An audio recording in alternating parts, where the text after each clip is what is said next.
Hey all, J-Man here. I just want to tell you about beardedshirts.com. It's a great place to get a lot of cool superhero shirts and other merchandise. You can scroll, they've always got sales on. As you can see, they've got these really cool print all over shirts, which I really love. That's Eddie, the founder of the site. And if you're looking for stuff, all you got to do is you click on the search here and you can type in all over. And that's going to show you the all over prints, which are really, really cool. Look at that. You got Legion of Superheroes, you got Brave and the Bold, you got JSA, you got Superman, Green Lantern, Wonder Woman, all kinds of stuff. So check out beardedshirts.com.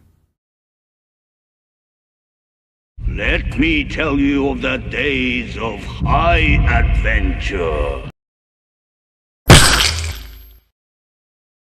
Hey everybody, welcome to Days of High Adventure. We're bringing this back. It used to be Sean and me, so that logo, I've got to fix that logo up because we're having more guests come on. It's not going to just be Sean and I doing this all the time. So we're going to try this every Sunday for a bit. I'm looking forward to this one, Hundra and Red Sonja. I first had it as a versus, and we're still going to do the verses. So we will do my style verses using my space system, which I'll explain as we go. For those who don't know it. So we're going to do that tonight. I originally thought this would be a close match, and then I watched both movies again after having not seen them for a while. And then I'm like, oh, this is not going to be that close. But then I posted this on my Sword and Sorcery Facebook group, and the Facebook group seems to think it's a lot closer than what I thought on my second view. So now I'm not sure. I'm really confused. I don't know, because we'll get more into it as we go. But let me give you some quick updates. So this Monday, of course, is the Legion live stream. 3 more issues of the Legion of Superheroes. This is episode 68.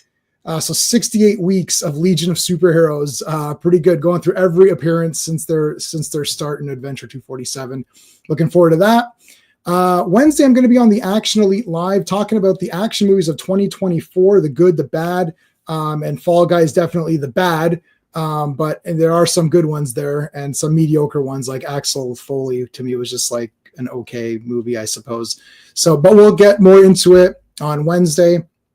And then Friday, of course, is Earth's Mightiest Fridays, where we talk Avengers, 4 more issues of the Avengers. This is the new lineup now. So Ant-Man, Wasp, and Iron Man, and Thor are all gone. And it's Cap with Scarlet Witch, Quicksilver, and Hawkeye.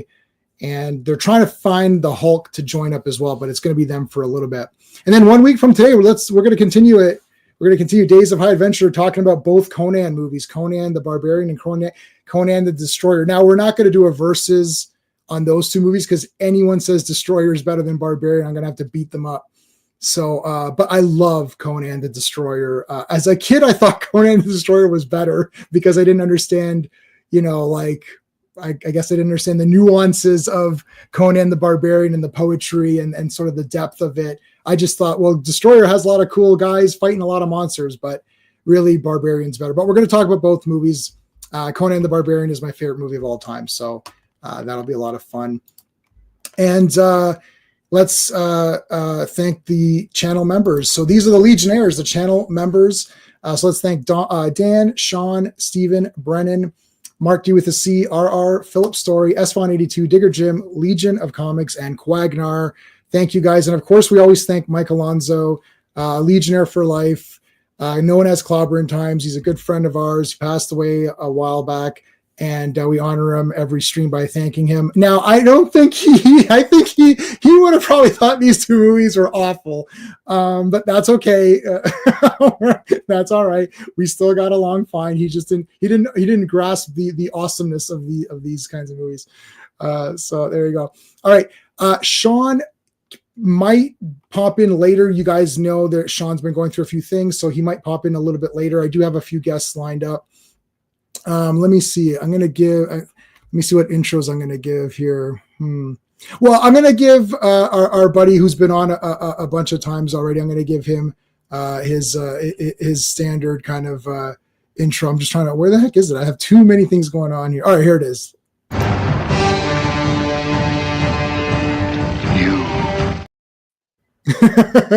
Hey, Steven, how's it going? Oh, hello. How you doing, J-Man? Good, thanks. I see you got Star Wars. I got Blake 7, so I don't know. Oh, I don't have Star Wars, my friend. Oh, you have Star Crash. Oh, I always saw the star. Well, we love Star Crash, that's for sure. Mm-hmm. All right. That's the only Italian movie on this backdrop here. I got Hercules on there, and Is it Ator? and Conquest. I got Conquest. Your? Yeah. Yeah, that's the only one. That's the only one that's well. Star Crash. Yeah, Star Crash counts in Days of High Adventure. We'll cover. We could do like a sci-fi fantasy. Both count. Okay. So yeah, we will definitely do Star Crash. Although Charlie's going to start joining us on this council on Sundays, and Charlie didn't like Star Crash, so we're gonna beat him up when he comes right. Star We're Crash. gang up on that guy. Hey, let me do some shilling for you, okay? Do you have to put in like a J-Man code for the bearded shirts? No. If you want something, we can arrange something. No. How do you get your J-Man sponsorship? I just asked them, and the way it works, if you become a channel member, I will send you a shirt. You can pick which one you want, and the owner will send it directly to you. Oh, wow, okay. Yeah, they do have a Micronauts #1. He does have Micronauts, and he has that Sonja picture. He has that one, and he also the one that I was thinking with Red Sonja, though, is from Savage Sword of Conan, where he might have that one.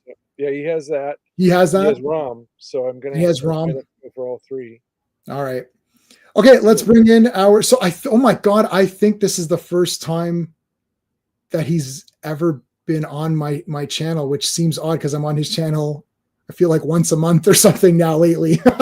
So it's only fair to return the favor. I'm going to give you a really cool intro, buddy. Well, hello, Mr. Fancy Pants. Hey, how's it going, man? Excellent, brother. Thank you for having me. It's great to be here. Hail to this chat. Hello, Steven. We were introduced backstage, but I'll, do the on-air thing, and but it's great to be here, man. I just watched our subject matter today, and I just finished Red Sonja. I hadn't seen Hundra before. Right. I hadn't seen that before. Interesting watch, Right. to say the least. And like I said, my wife joined me for about the last 25 to 35 minutes of that, and she was like, "What are we watching?" Yeah. Red Sonja, though, I'd seen. I actually have that on VHS. Me too. I think it's not like I recorded it off like TV. I think it was like HBO or something. I recorded it like back in the 80s or something like that when it was on, but I have it like an original VHS of it I recorded. So I've seen it before. I haven't seen it in years and years and years. I enjoyed that when it was fun. I'm looking forward to talking. We will definitely talk. Well, I only have one issue with Hundra, and I wish they could have introduced a little bit more feminism into it. I think there was about 5 minutes where they didn't have a feminine. Like, really, you could have added a couple more lines. Like, it wasn't enough. That movie definitely passed the Bechdel test. I mean, oh my God! Every 5 seconds, it's like, men are terrible. I know. I'm like, I get this now. I'm like, I didn't realize I could go back to the 80s and get it this much too. Jesus, I'm like, well, that's why old folks like me call bullshit on a lot of that stuff, because it's like, yeah, I mean, it was in an exploitation movie from the 80s. I mean, there were strong female characters in anime and martial arts movies. Yep. In the 90s. I mean, it was all over the place. It was just not in Hollywood. So I think that says more about Hollywood than it says about me. You're talking about female martial arts movies. Got to say, Cynthia Rothrock and the queen, the queen of that. All others can like thank her for being as amazing as she was. But no, Hundra was very. It was very like. I'm like, what is that gal's name? I'm like, hang on, I hate to do this. It's Lorene. Somebody's called me from my parents' house. Okay, I know where he's. Yeah. All right. Let's say hello to the chat. Joe Dog, what's going on, buddy? Thank you for coming on. FK, yes, thanks. Oh, I'm going to show you some stuff, FK. So FK messaged me earlier about some Hercules stuff, and he was asking about these two. Well, he was asking about Hercules and the Captive Women, and then there's Hercules in the Haunted World. Haunted World is amazing, and I've got, of course, the Lou Ferrigno Hercules movies, which are bloody awesome. Mm-hmm. We're definitely doing a stream on both of these packs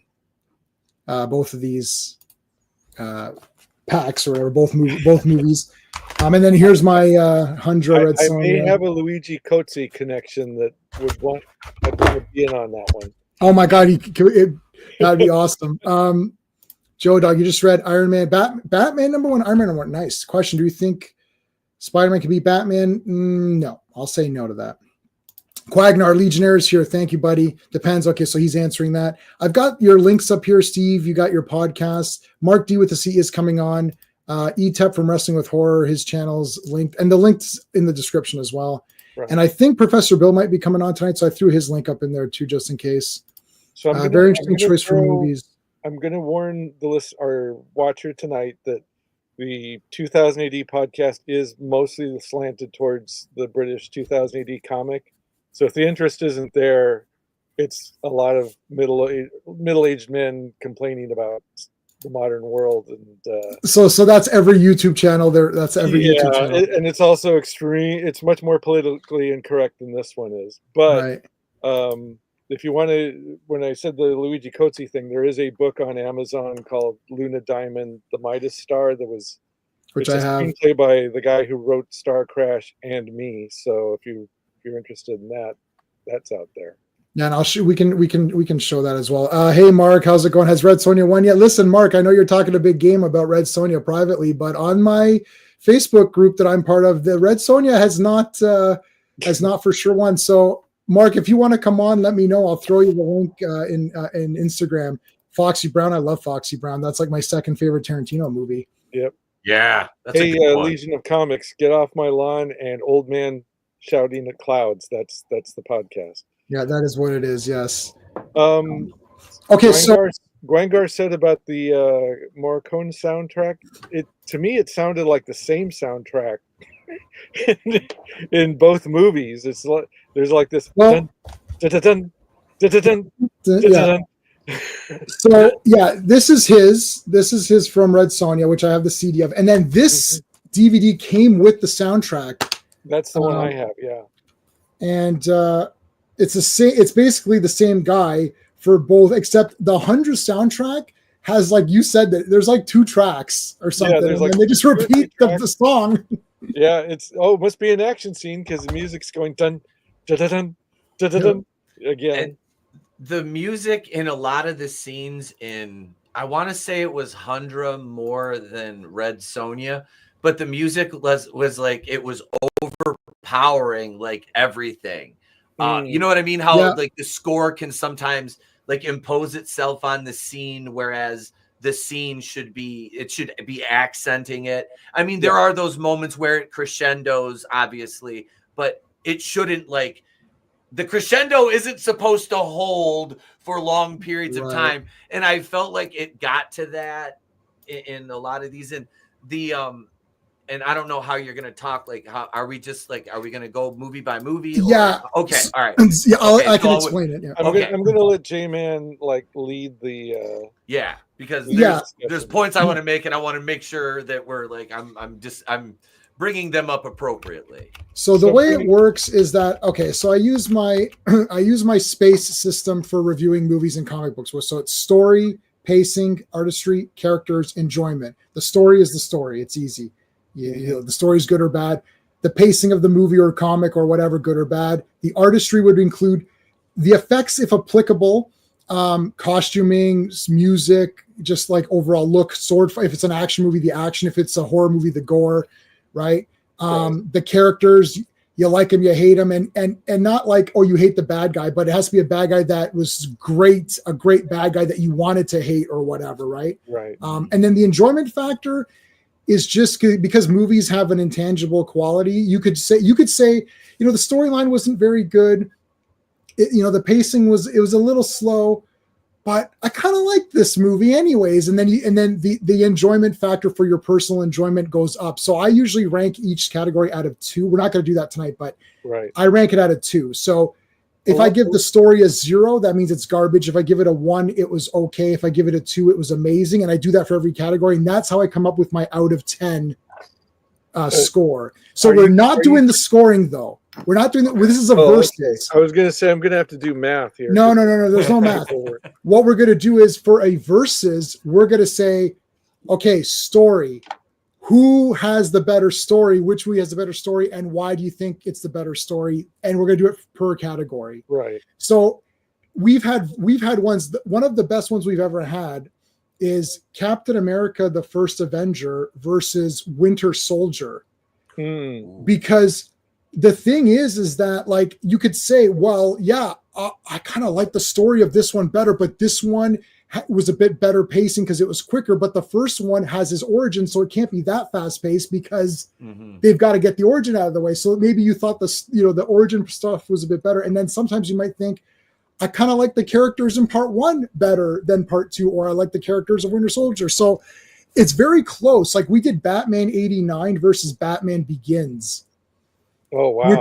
Which is tough because Batman 89 looks visually awesome with the Batmobile and like just like the Gotham City's all gothic. But then the story of Batman Begins is pretty sick, like how he makes everything. So, and then when you get to characters, I mean, it's Jack Nicholson versus what? Like Ra's al Ghul, which like, he's okay, I guess. But Jack Nicholson. Jack Nicholson is Jack Nicholson. So it's not obvious. Like it's when you get to the end of the categories, it's not that obvious who's going to win. It's again, Conan the Barbarian versus the Destroyer. Is anyone going to say, you might say the pacing's better on Destroyer, but that would be the only category it would win on because everything else is the same. The music's the same guy in both. So, they both look good. So you can't really do it. Go ahead. So when we get to that, can we do a King of the Ring run in and have the Jason Momoa one come in like after we've already already decided which of the 2?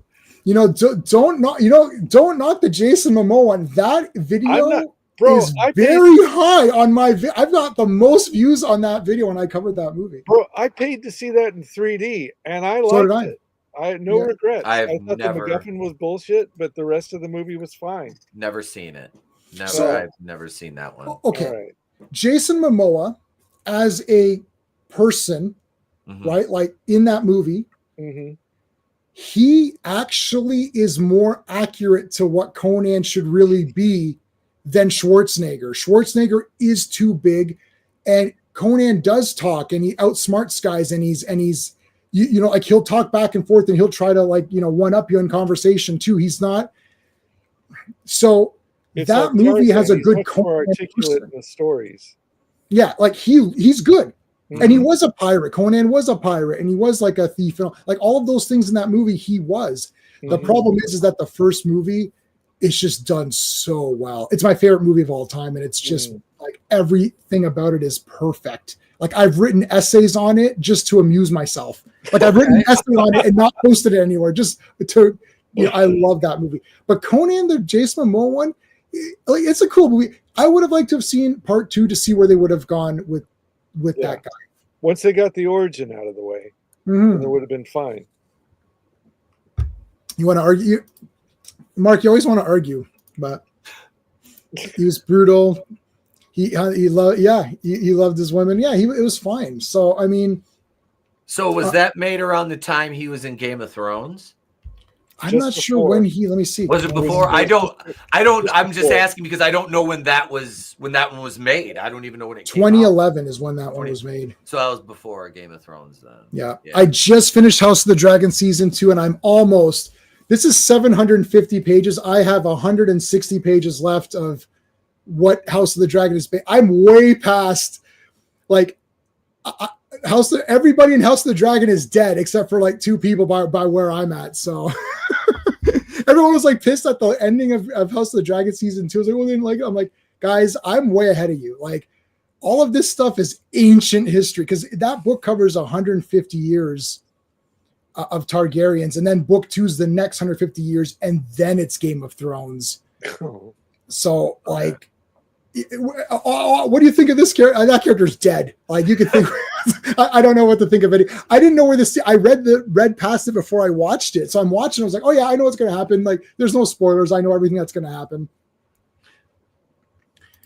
Which Conan the Barbarian? The director's cut, whichever has the most footage. There's 3 versions on the 4K that I bought. So the one that's the longest, whatever one is that. All right. So what we're going to do first, without revealing which movie you like better in any category, we're just going to say, how did you see these movies? Because ETEP, this is your first time watching Hundra, so I'll let you go first. What's your experience with Red Sonja, and what's your experience with Hundra? Like, just, I know you said you had Red Sonja on VHS, so so let us know how you came across both movies. Okay, actually, without saying which one you like better. Yeah, Hundra I came across when I was looking at trailers, and it just kind of popped on there. So I watched the trailer, and I think I had asked you about it if you knew anything. And of course, my wealth of knowledge when I need to go to with things outside of my expertise as far as genre goes, I asked Jay. And so yeah, I checked it out, and like I said, I'm no stranger. I've watched a lot of the old, like the Hercules. Was it Steve Reeves? Steve Reeves. I've got a bunch of Steve Reeves, and then these are Reg Park, and Reg Park is the guy who inspired Schwarzenegger to go into bodybuilding. And then of course there's Schwarzenegger's Hercules, and then there's Lou Ferrigno Hercules. So I watched the old ones, and what are those? They almost look like it's like stop motion with the monsters and like those type movies. Like right. I've watched some of those, and I've seen some of like the sword and sorcery, not knowing what they were as a young kid, and looking back and being like, oh, okay, so I've seen some of these. Like Hundra, I'd never seen. So watching that today for the first time, I was like, this is very like feminist heavy. Like, okay, but, and I'm like, but and I say that, and I'm not using that as a knock at it, because there's movies that have messaging in them like that I don't necessarily mind. It doesn't throw me off as long as there's something about the story or the characters that I can kind of glom onto and I can enjoy.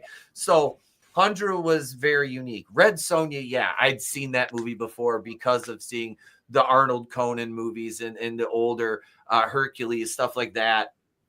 So yeah, Red Sonja, my mom recorded it on VHS, and that's how I first watched it. And I've seen it a couple times. I haven't seen it in years before today, but yeah, I had a thing for Bridget Nielsen because of Beverly Hills Cop 2 and this movie. Just that scene where she kills Ronnie Cox, where she's standing by this. Anyway, yes. Anyway, no, Bridget Nielsen was absolutely gorgeous. But I have to say, Sandahl Bergman, don't sleep on her either. Oh my God, wow, stunning beauty back in the day. But yeah, these were both enjoyable movies to me. Without going into which one I liked better, so I have a little more of a history, like I said, having seen Red Sonja before as opposed to Hundra, just watching that for the first time today. Thank you. It's a Pat Verbeek. Here's the back. Yeah, it's a Pat Verbeek.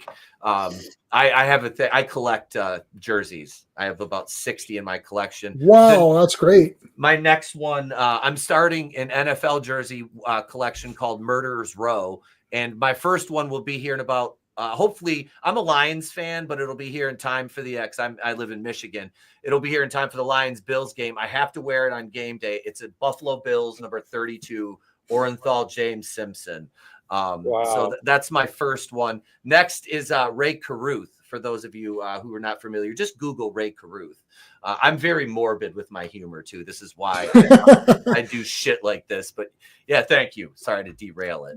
But yeah, I had a friend, a coworker, and I'm a collector, and he's a collector, but we don't collect. We bonded on collecting, but he collected. So he's a fan of Toronto Blue Jays baseball team, and I think they started in '77, like basically when I was born. He has a game worn jersey from every year from '77 to now, and he's got pants and he's got locker room tags, and he literally made an entire phone book of every year's patches, jersey stitching of how to the point where the Jays organization asked him for his book. He gave them, because they didn't have the information, because there's a lot of knockoffs of jerseys and stuff. Yeah. They didn't have the information. He made a copy of his book for them. So I'm like, I don't know anything. I said, that sounds really cool. That's awesome. I'm sitting back going like, that is commitment. That is right. That is an amazing collection. When a professional baseball organization comes to you and says, hey, can you fill in the gaps for us? Can we have your frame of reference? And you're able to go like, absolutely, here you go. Right. So yeah, that's awesome. I dig that. Yeah, I was like, I don't know. I was like, that sounds really awesome, Trev. I'm like, that sounds like. He's like, yeah, no, this is great. So it's I'm thinking like this is like DC. Jay, can you tell us? We don't know what's going on with Superman. Can you tell us? It's like, and then they're asking me, right? So I was like, wow, that's crazy. But yeah, game worn, that must be expensive. Yeah. Like I couldn't even fathom. Like that must be like tons of money per jersey. And from 77, he's got 47. Whatever game worn jerseys. So this guy, FK. See, sports. I don't know anything about it. I know. I know baseball is the one where you bounce the ball and throw it into the hoop, right? That's basketball. Come on. I know the what was that cartoon with Wayne Gretzky and Bo Jackson, the All-Stars or whatever, that cartoon. Michael Jordan, Wayne Gretzky, and Bo Jackson. Yep. Yes, I remember that. I remember watching that. All right. So Steven, how did you find out about Red Sonja and Hundra? Did you see any of these in the theater? Well, yes. So as we established before we were actually recording, I'm a little older than you guys. Well, I'm a lot older than you guys. I am the first official year of Gen X. So it's like we're at opposite ends of the Gen X spectrum, I think. So I did get to see, the movie came out like the year after I graduated from high school. So I saw it in the theater. I believe I saw it more than once because I remember kind of liking it a lot. And which one, Red Sonja? Red Sonja. Yeah. And I don't remember Hundra playing around where I live. So I never saw that in the theater. But with Red Sonja, my impression at the time was, I was disappointed, obviously, that she didn't look like she did in the comic book. Right. The comic book was came out a few years before I started collecting. And by that time, they were already like collector's prices, which back then was like, it was a 35-cent comic. So it was like $3.50 with the collector's, markup. But and there weren't like a lot of reprints of those back issues available either. So it was either you got the original issues or you didn't read the stories. So I remember liking the movie. There weren't like a lot of fantasy movies out at that time. So it was kind of like that was the fantasy movie for that 6-month cycle or whatever. So I took it. I was like, I'll take that. It's fine. And then the years later, like decades later, the guys that hung out at my comic store, we all became pretty good friends, and they all would come over to my house. I had a pretty big garage, which I didn't use for a car. It had carpet and a TV, and it was like I called it the man castle, and we would have bad movie nights in there.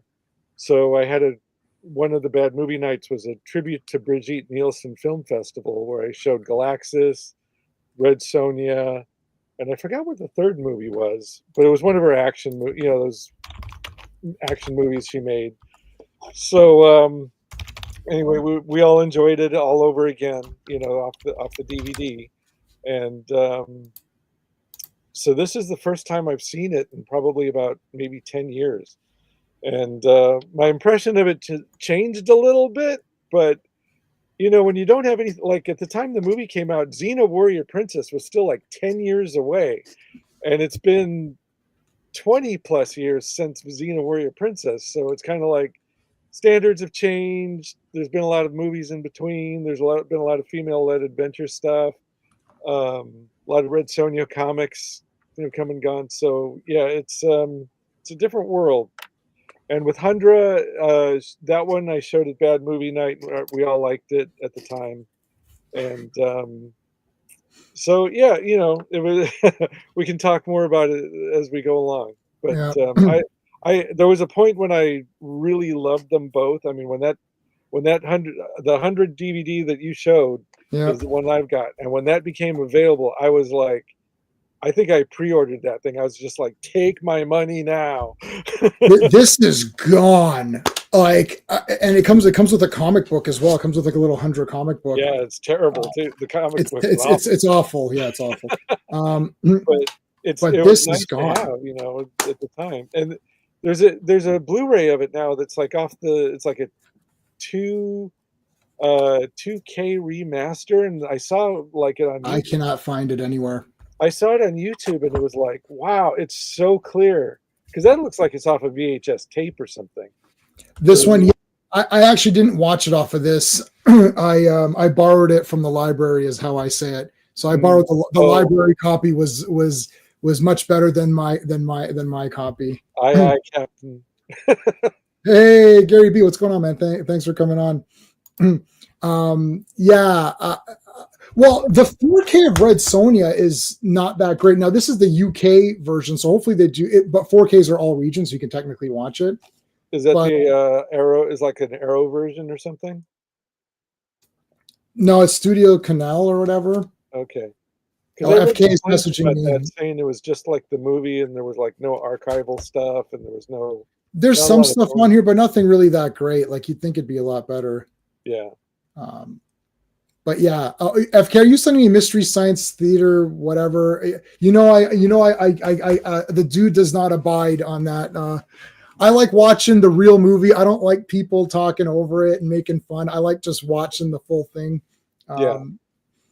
But okay, so for me, I mean, obviously I saw Red Sonja because I loved Conan and all that stuff. I love there's two posters. There's this poster, which is her, and then there's the other one with Calidor, like doing the big pose, towering over her. Right. And I always just pretended it was Conan. I'm like, it's Conan. It's not Calidor.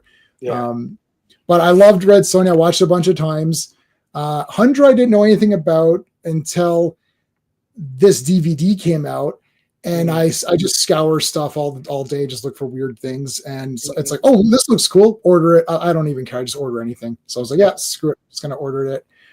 I ordered. I was like, "Oh, this is great! This is the best." And Laureen Landon, is that she's from Toronto, so she lived around here like 10 minutes away. She was in Maniac Cop Part 1 and 2, and then she was Bruce Campbell's partner, and then she gets killed off in Part 2, and then that's where Claudia Christian and Robert Davi take over.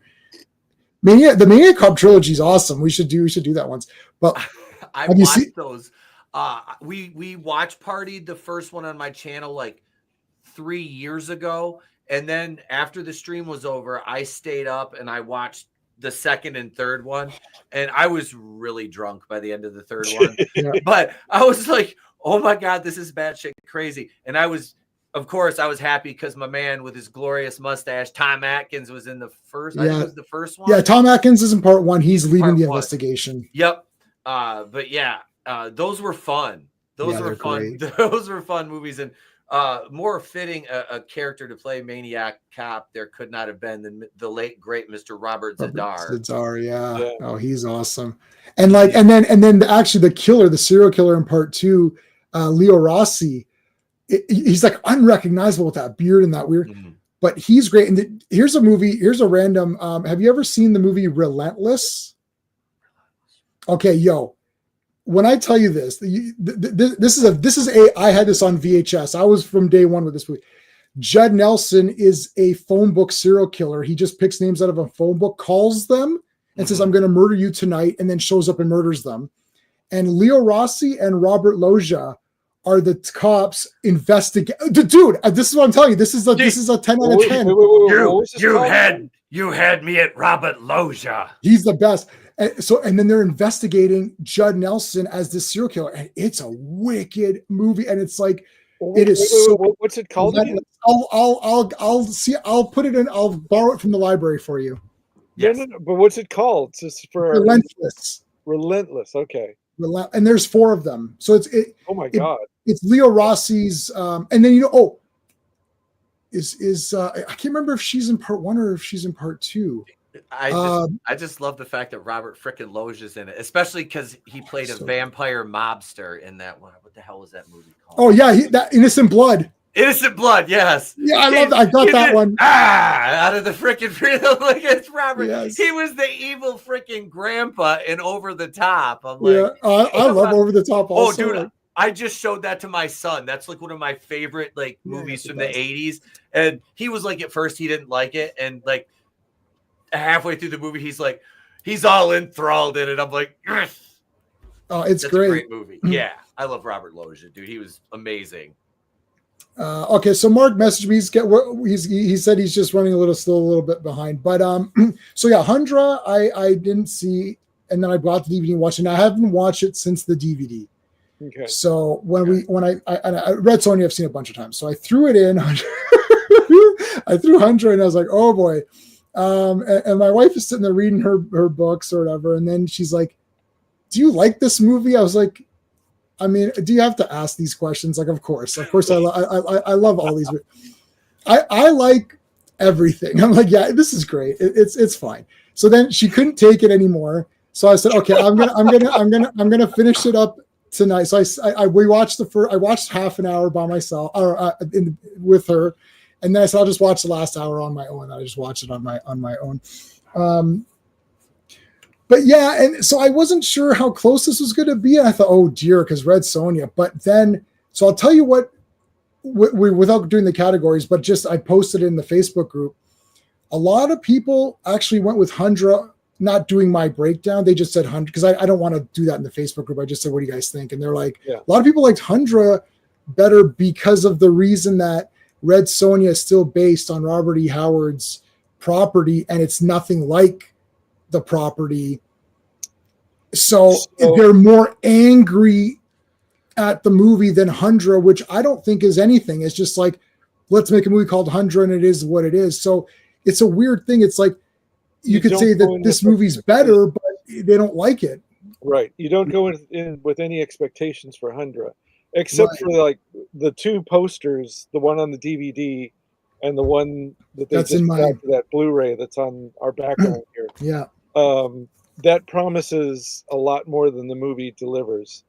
And the thing is, like, see, that one's really cool too. The thing is, like, I would say that the Red Sonja movie is similar to the Stallone Judge Dredd movie, right? In that you go in expecting something from the comic book, and you get that movie, and decades removed, it's fine for what it is.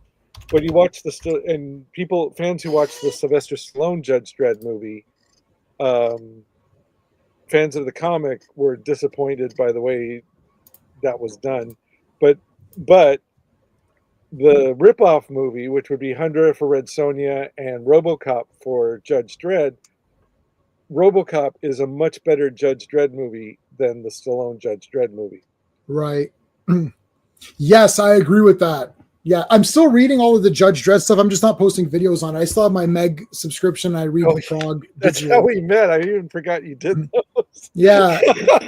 Yeah, no, I'm still I just read the latest Prague. No, you're just the guy who likes all the same stuff I like. Yeah, so we're just not, and then I was also thinking we got to do a Santo movie for one of these, because I own every Santo movie that there's available to own in English subtitled form. Like there's, I don't own, there's like 54 Santo movies, and I don't know how many I own, like not that many, but maybe 10 or something. There's barely 10 of them that are worth watching. Oh, stop it. It's Santo. ETAP, do you like the Santo movies? You ever seen any Santo movies? I do not have a frame of reference, sir. Okay, so I'm probably gonna say I don't know. I don't think so. No. So Santo, it's luchadors. So Santo. So so you're a wrestling guy. Let me put it to you this way: Santo is like Hulk Hogan times 100 in Mac. So okay, all right. What did he start with? There's only really two. There's AAA, for the Mexican leagues, there's really just AAA AAA and CMLL. CMLL. Yeah. And So then I there think, used, was it Super Astros back in the yeah, day? oh yeah, I remember Super that. And a Astros. bunch of indies. Yep. Yeah, so he was, I think he was CMLL for a while. But anyway, so him and Blue Demon, Santo's big. He did like 50 something movies, and he's literally in character as this luchador like wrestler fight, Okay. and he fights Dracula and he fights Wolfman, he fights like aliens and zombies, and he'll fight like all these evil characters. So it's the MCU, but it's Santo fighting these guys. They're awesome. Yeah. Well, if you want to, I mean, just for the sake of a good introduction to these movies, we should probably do like one of the better Santos. Dr. Death. Not one of the better Santos. And then, What? Are you crazy now? You're talking crazy? This was an awesome movie, man. And then maybe one of the mashup ones were like Champions of Justice, where I love Champions of Justice. So he's not in Champions of Justice. I know it's Blue Demon Demons and Mil Mascaras are. Yeah. So Etep might know Mil Mascaras from. Yes. Okay. Yes, sir. So that is truly the MCU Avengers of That's awesome. superhero movies. Now, of the Santo movies, I would recommend Santo and Blue Demon versus the Monsters, because I mean, you got Frankenstein's monster driving the getaway car in that one. Yeah, it's this one, right? Yeah, this one's pretty good. Pretty good. That one's cool. I feel like the monsters weren't monstery enough, I think, or is just because there's one from Ship of Monsters and Frankenstein and Dracula and a bunch of wrestlers painted green that are supposed to be zombies and you've won me over. And a dwarf and a other alien from Ship of Monsters that I don't know what it's supposed to be. So I love she. Yeah, I have this on VHS. I've never seen she. I haven't seen everything I've seen of it. Like, do you watch like Dark Corners and those guys? You know, Good Bad Movies. Those other guys that summarize bad movies. I've seen some movies. Of those. Yeah, Hey, Healy Cho. Yeah, he summarized one of those guys summarized she, and I was like, oh man, how did I miss this one? Yeah. Oh, it's so great. Okay, let me write. Sandahl Bergman she's smoking. She was smoking hot. She was but you know, at the time, like in the 80s, she was considered like not conventionally beautiful. Right. Because she had that nose and she was kind of wiry and she was a masculine. Right? But I mean, now she's like, damn. Yeah. Well, I look at women from the 80s and 90s and put them like aesthetically on a pedestal compared to like what's considered attractive now, because there's not, I mean, there was still like enhancements then, but they weren't as prevalent as they are now in actresses. They didn't look to be anyway, you know, it wasn't as like the collagen and all the gimmicks. I don't like that. I prefer the older aesthetic as fun. You know what I mean? Since you brought it up, on the Hundra DVD, if you watch the extras, there's an interview with her and like all this fake banter between her and the director and all this other stuff. And Lurleen Landon, I don't know how long. What was it like? Is that DVD like 10 years old now or something? Yeah, it's pretty old. But she looked even as far back as Hundra, it looked like she might have had an early 80s version of work done. And then I don't know if she had like more work or just settled in a strange way, but like her face looked really strange in the on those special features for the DVD.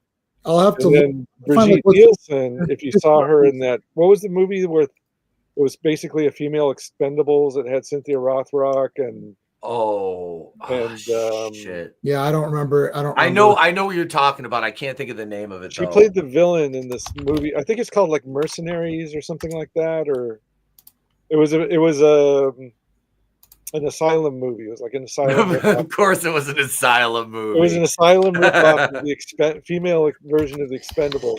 But Cynthia Rothrock doesn't even fight in the movie. She just like sends them off on the mission. Oh, and that's a waste. That's such a missed opportunity. They couldn't afford her to fight in that movie. That's what it was. Right. You couldn't afford it. Fight in this movie, and it was the main girl was I think it might have been the same one who was in the Mortal Kombat TV show, perhaps. Kristana Loken. I think so, maybe. Did you guys watch that Mortal Kombat TV show? I never did. I don't want to stop the stream, but I've got this Chinese bootleg. It's not a bootleg because I bought it in a real Chinese video store. But I've got this. I got a box, and it had a picture of the lightsaber duel from Revenge of the Sith between Anakin Skywalker and Jimmy and Hayden Christensen. It was like this collage on the cover. It had that. It had the Fishman, Abe Sapien from the Hellboy movies. Mm-hmm. It had all these like things from other movies, and I was like, what is this? Because there was no English on the box. And so and it had Blood Rain too. And so I was like, what the hell? So I popped it in it was $5. I was like, it's worth it just for the box. Blood Rain is awesome. I put the disc in, and it turned out to be like 2 episodes of that TV show of Mortal Kombat. I recorded them all on VHS. I still have them. I recorded them when they were when they aired, and I took those VHSs and I kept them forever. And then when I got a player that had VHS and DVD, I burned them to DVD myself. I love Mortal Kombat. So this Kristana Loken is in it, and so is Jamie Presley was in it. Oh, dude. Yeah. Yep. Hold on. There was another. Was it Jade? We showed. And then this chick. There's a few others. We showed the DOA movie at Bad Movie Night, and I had sailed the high seas to acquire my copy of it, and it was like, I used that iMac that still was like a planter, those old iMacs. Mm-hmm. Plant. Victoria Pratt and Cleopatra 25. Yeah. Oh, that's the greatest show ever, man. I fell in love with Vicky Pratt like back in the 90s. Fantastic. Well, she used to be like, because my dad was always into bodybuilding. She was always in like Muscle Mag and shit like that. And I was into weightlifting. I have been my whole life, So it's like, I remember her when she was like a fitness model. And then I start seeing her pop up in these action shows. And look, I got a thing for my chicks that look like they could kick your ass. And she was always one of those girls. I'm just like, yeah. Vicky Pratt was a badass. I'm like, I wish she would have got more mainstream, But it was cool seeing her in these because she was in a couple like offbeat movies too. Not just like Gina Torres, Gary B. She was great in that too. They were all good. I mean, Cleopatra was annoying, but she was funny annoying. So I mean, I liked her. She wasn't. I got a shirt of this. I've got a T-shirt. I've got a Cleopatra 25 T-shirt from when it was out. Oh, you are my brother forever. That show, it ended just when it was on the cusp of being bad. But it was like having a little Roger Corman movie every single week. Yeah, and then they coupled it with Jack of All Trades with Bruce Campbell, and that was, that was a great 1 hour. Weekend afternoon TV was fantastic in the 90s, and there was that terrible Conan show too. Which I now everything we've mentioned, I own all this on DVD. I'm sure you do. And I watched all of Jack. I used to have it memorized. I used to have the intros memorized. Jack of All Trades, Bruce. So my Mortal Kombat story is I saw that in the theater too. The weekend it came out, and the theater was like full of kids, and they were running all over the place. It was a bargain matinee, and kids were running all over the place and acting obnoxious. And then I thought, well, maybe when the movie starts, they'll settle down and it'll be fine.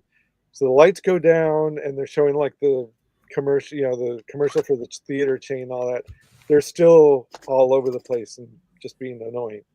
Now, there wasn't like 20 minutes of commercials and trailers before. It was just kind of like 2 or 3 trailers in the movie. Mm-hmm.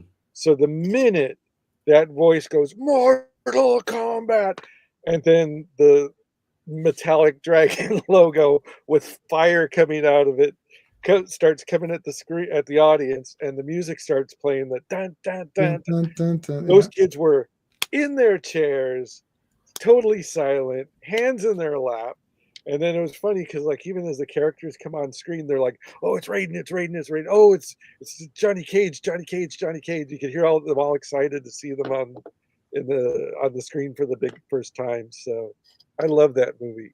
Yeah, well, I love that movie. First That was, I have the soundtrack, the score, the poster. The poster's laminated. I have it laminated, like mounted. It came out on my birthday, and it was my favorite video game at the time. And my mom took all of us to see it. There was like 9 of us. Nice. We were running. Okay, I was on the 3rd floor. We were running down the stairs to go to the car. My god brother slipped, fell down the stairs.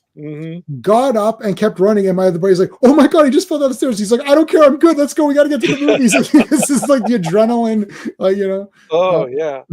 All right. The first one is totally awesome, and my former girlfriend, she had a 8-year-old son, and he had never seen it. So I was like, "Okay, you're coming over. We're all gonna watch it." And so I still like part 2. As soon as it was over, he was like, "Can we watch it again?" And if I hadn't been feeling terrible, I would have done it. Just watch it all over again. And Goro looked fantastic for the time. Yeah. The only problem was, once again, it's like, really, you couldn't afford Cynthia Rothrock to play Sonja. Oh, beautiful! I had that too.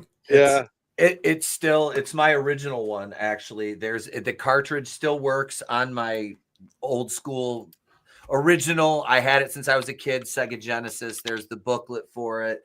My son really got into this too. I have it for place. I have the one for it's like PS2 as well. But yeah, I'm kind of an old school gamer, and my mom thankfully never got rid of anything, which is why I have all my old toys and video games from when I was a kid. But yeah, I didn't see the movie in theaters, but I do remember because I played that game in the arcade like relentlessly as a youngster.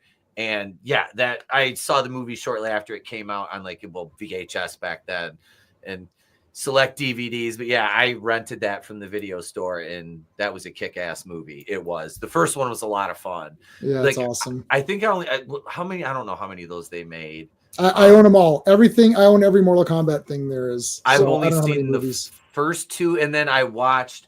Didn't they just come out with a new Mortal Kombat like a couple? Yeah, 2021 or something like that. One of those ones where they like changed the tint and muted the tones and tried to make it like a serious movie. It was quick off topic versus.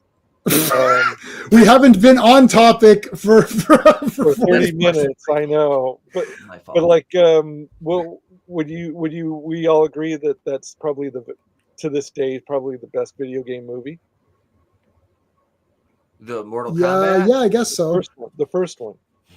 Because there's like Double Dragon, the 2 Mario Brother movies, the terrible one, and the recent one.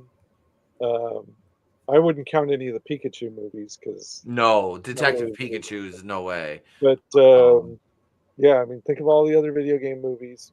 Street Fighter, not a terrible movie, but like Mortal Kombat. Yeah, it has nothing to do with the Street Fighter is my favorite game of all time. I really like the new Super Mario Brothers movie. Yeah, I me too. I really like that one. So that was excellent. Well, how about live action? Like, I don't think you can compare a cartoon I know to live action. So I would say the best cartoon would be Super Mario Brothers. The best live action can be Mortal Kombat. Absolutely. Okay. I can agree to that. What about anyway, going back to the story I was telling, I was showing the DOA movie at I have that. And the guys, the file was all messed up because like I was using this old iMac and the wonky off-brand Chinese all-region player, and it kept the file just was corrupted like hell. But it played fine on the computer, so we all like 10 guys stood around an iMac with a screen like this big to watch the end of the movie because we were loving it so much. Yeah, and that's another one that's not a good movie, but it's like you were saying about your aesthetics or your star system. Like, do you just overall enjoy it? Not a good movie, but the DOA movie is like lots and lots of fun. Jamie Presley's abs are the star of that movie. Yeah. That was great. And going way back to Mercenaries, that does have Christiana Loken, Brigitte Nielsen, Vivica A. Fox and Yeah. Zoe Bell. Oh, Zoe Bell. Wow. Yeah, I mean, it's for an asylum movie, it's A better than skeptic. you would think, you know. So and Brigitte Nielsen just eats her role. I mean, she just chews every scene and spits it out in everyone's face. Okay, let's do it. Let me just check, see if Mark's messaged me. He has a message. We're just going to start. He can catch up when we get there.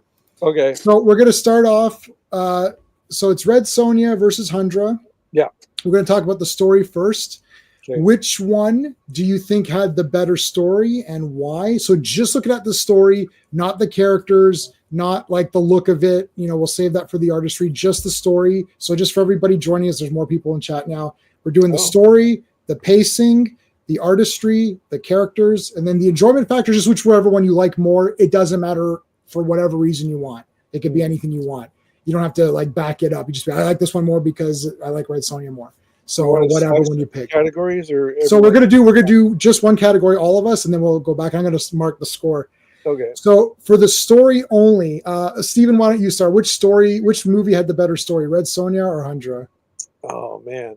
Well, Red Sonja had the BS MacGuffin story, which was pretty much all it was. Talisman. And it was a little more linear, and that's about all I can say that was like good about it. Hundra was a little more all over the place, but it had more stuff in it that I haven't seen in a lot of movies before or since. And that's both good and bad. Hundra, I am going to give it to Hundra just because it was tried to be something unique. Okay, so you're giving the point to Hundra for the storyline. Mm-hmm. What's Skeptic saying? The new Mario movie is top movies. Yeah, oh yeah, the new Mario movie is awesome. I saw that in the theater. Okay, ETAP, which one do you think had the better story, Hundra or Red Sonja? I'm kind of the opposite of Steven on this one. It's pretty much a 180. I didn't dislike Hundra's story. I see what it was trying to do. It kind of stumbled along the way a few times to get there. Mm-hmm. But when I like movies like this, I don't mind a linear story. Like, yeah, the Talisman thing with Red Sonja was kind of annoying. Right. But I liked Red Sonja more, I guess, because I knew, like, I've seen it before, but even looking at the story, just you kind of know what you're in for when you start watching it. Mm-hmm. And it never really disappointed in that respect, if that makes sense. Whereas like Hundra is like, they're trying and it didn't work, and it's like, this is, but there was things that worked in Hundra, and there's obviously missteps in Red Sonja, but I enjoyed Red Sonja more from a term of story, I guess. So I'm going to respectfully throw in there that the story for Hundra,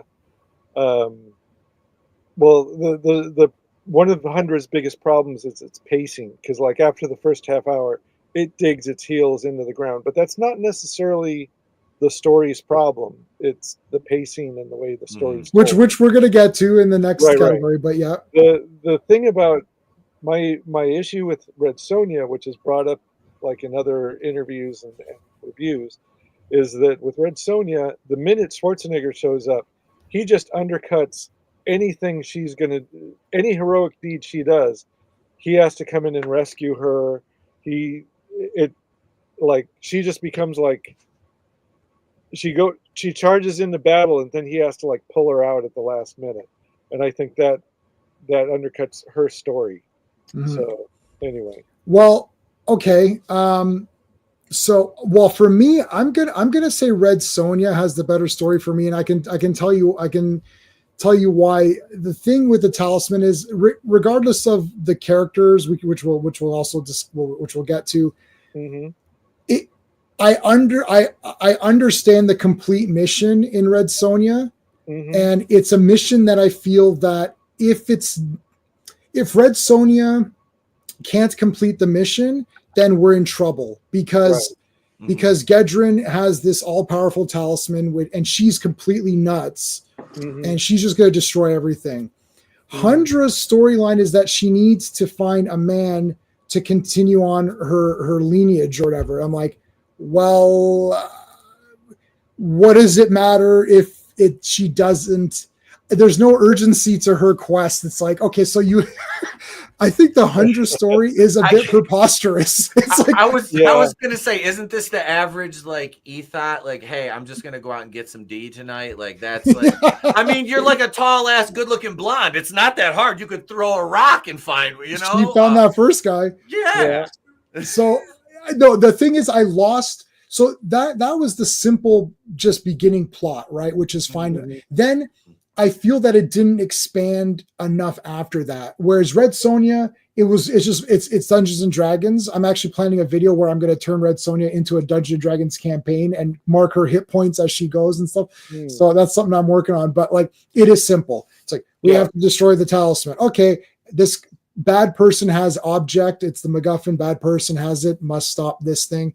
But Hundra started out being more interesting in the sense that, okay, so she has to find a man, but she doesn't want to be with a man. But like, okay, obviously this is a feminist movie, so we're going to see that the men are always going to be bad. But in order for there to be a movie, there's going to have to be a good man at some point, and we'll get to the characters on that. But it didn't progress anywhere after that. It was just like, I felt like, is that really all that there's going to be in this movie? It's like, okay, that's fine, I can take it because I like these cheesy movies. But at least there was more building up in Red Sonja. Like, they encountered more things along the way that were, plot points. It's plot and story together. Like, story, in my category, plot goes with story. So there's more plotting in Red Sonja, like little obstacles to like pass or whatever. Yeah, it was more of a classic of that type of genre, classic storyline from that type of genre. So I do. I'm not changing my vote, but I do. No, that's fine.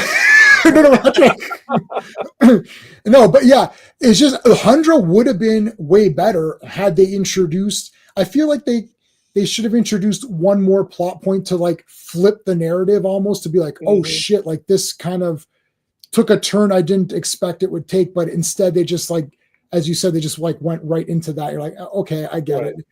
I don't think that priest, that healer guy, I don't think he was that great of a guy either, though. Which we'll get to the characters. I don't want to get ahead of myself. But, right. Yeah, I'm not. I won't say anything about him. I'll wait till characters. We'll wait till that. Yeah, I mean, I'll continue on with pacing and saying that I think for me, Red Sonja is like the super clear winner in pacing. Easy for me. We'll see what you guys have to say. I usually go first if I know for sure what I want to say. Sometimes I listen to the panel. In these verses, I'm notorious for letting everyone else go first, and then I'll go last to see if I get swayed anyway. But no, pacing, Hundra is way longer than it needs to be for a simpler story. I would almost like to swamp the runtimes. I would prefer that Red Sonja was a little bit longer to get more of the adventuring. And Hundra to be shorter because it doesn't have like not even a second act swap. It's just the same thing continuing. I'm like, okay, I know you're going to be with this guy. So I'm watching things happen in the way that I know that they're going to happen versus I'm anticipating what's going to happen next in Red Sonja. Like, they fought that machine monster, or like, that was kind of neat. What else is going to happen? Whereas Hundra, I'm like, yeah, I don't think anything else is going to happen. So I'm just watching this play out with Laureen or whatever. So I'm going to say Red Sonja for sure, for me, is the clear winner in the pacing. Steven, what do you think for the pacing? Which one do you think? Yeah, like I said, Red Hundra digs its heels into the dirt, like after she gets into that town and there's that little chase through the town, and she does those amazing stunts off, jumping off the building onto the horse and all that stuff. Again, on the special features, they go into detail about how, she actually ran and jumped off the building and missed the horse a couple of times. So, but after some pretty cool, amazing opening scenes, it just slows way, way down. And just kind of like takes a straight line to the end. So yeah, Hundra suffers for that. Red Sonja moves quite a bit faster. Love or hate and Ernie Reyes Jr.'s character. Oh dear. We'll get to the characters. We will get to the characters, that's for sure. Yeah, but you want to talk about some scenes that could have been clipped a little bit here and there for running time and for to move it along a little faster. Yeah, I think Red Sonja would definitely be the winner. That's better pay. Okay. ETEP, I think I know what you're going to say, but what do you think? There's a minute difference in runtime of these movies, yet one feels like it's exponentially longer than the other. And the pacing for me it absolutely goes to Red Sonja. Yeah. It's plotted out, you know, it's almost boilerplate the way it is plotted out. And like I said, with a movie like this, I don't mind that because it's like, you know, okay, there's, you know, you get your character set up and then, you know, you get the obstacles and the adversity they have to overcome before they, you know, get to achieve their task. And yeah, Hundra was just like you said, you get there and you see the stunts and then it's like, okay, what's going to happen? We're waiting and okay, you know, but Red Sonja, it was like there was always something going on. You know, you were never left. Well, there was a couple, like there's scenes, with certain characters. There's a couple that's like, yeah, we probably could have trimmed a few seconds off here. The point's been established, and now we're just filleting ourselves. You know, let's not do that. Well, you know, also with Red Sonja, one of the writers he wrote a series of books called Flashman, which are like historical, like rollicking adventure historical novels. Okay. And he the guy's name was Fraser, I think, George. The writer of Red Sonja? He was one of the script writers, yeah. He wrote a series called Flash. George McDonald Fraser. Yeah. So I think he brought kind of that rollicking, and the thing about the Flashman books is that they're pretty racy and they're pretty funny too. Mm-hmm. So I think that was like the attempts at humor throughout Red Sonja. And you know, whether they succeeded or failed, you know, the attempts at humor, they did move things along a little faster. Yeah. So at least they were trying to entertain you. Mm-hmm. And with Hundra, it was pretty much all written by, or most of it was written by the director and a writing partner of his. And it definitely felt like, you know, he had this feminist message he wanted to put across, and that's where it began and ended. And it was supposed to be like Red Sonja.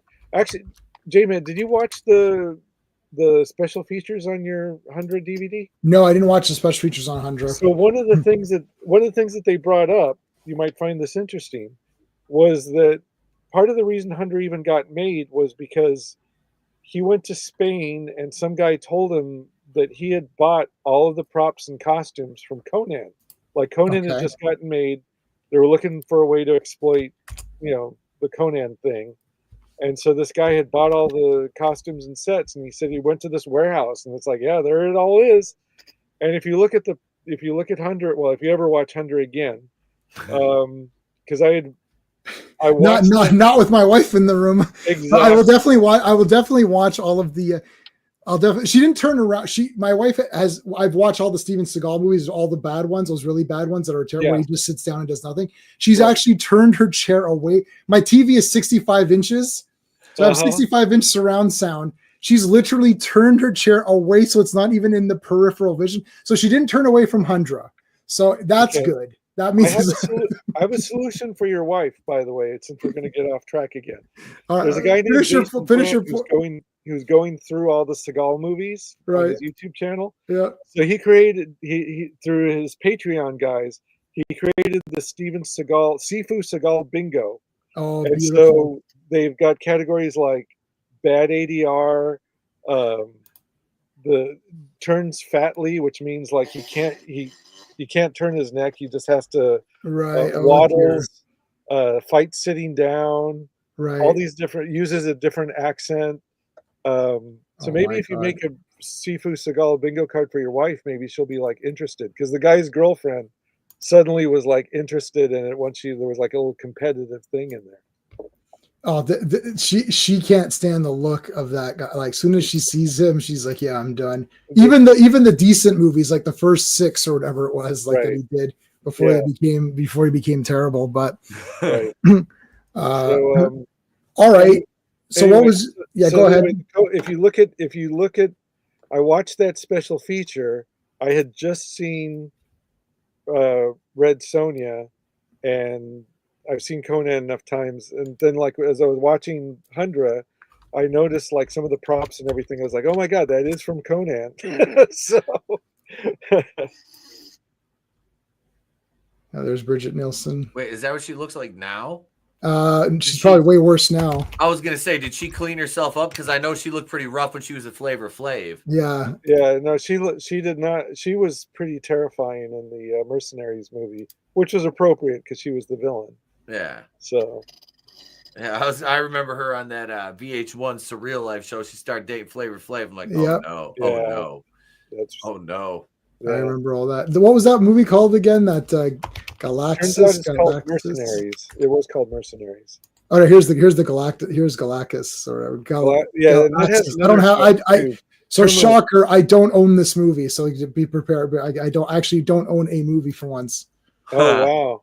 have to This write one was that a lot down. of fun. It's her playing female Terminator. I'm getting it, but I will have it today. I can guarantee you that. I need Look to it see up this either as now. Galaxis or Terminal Force because you're in for a treat. Galaxis or Terminal Force. Yeah. Yeah, that's one I need to see.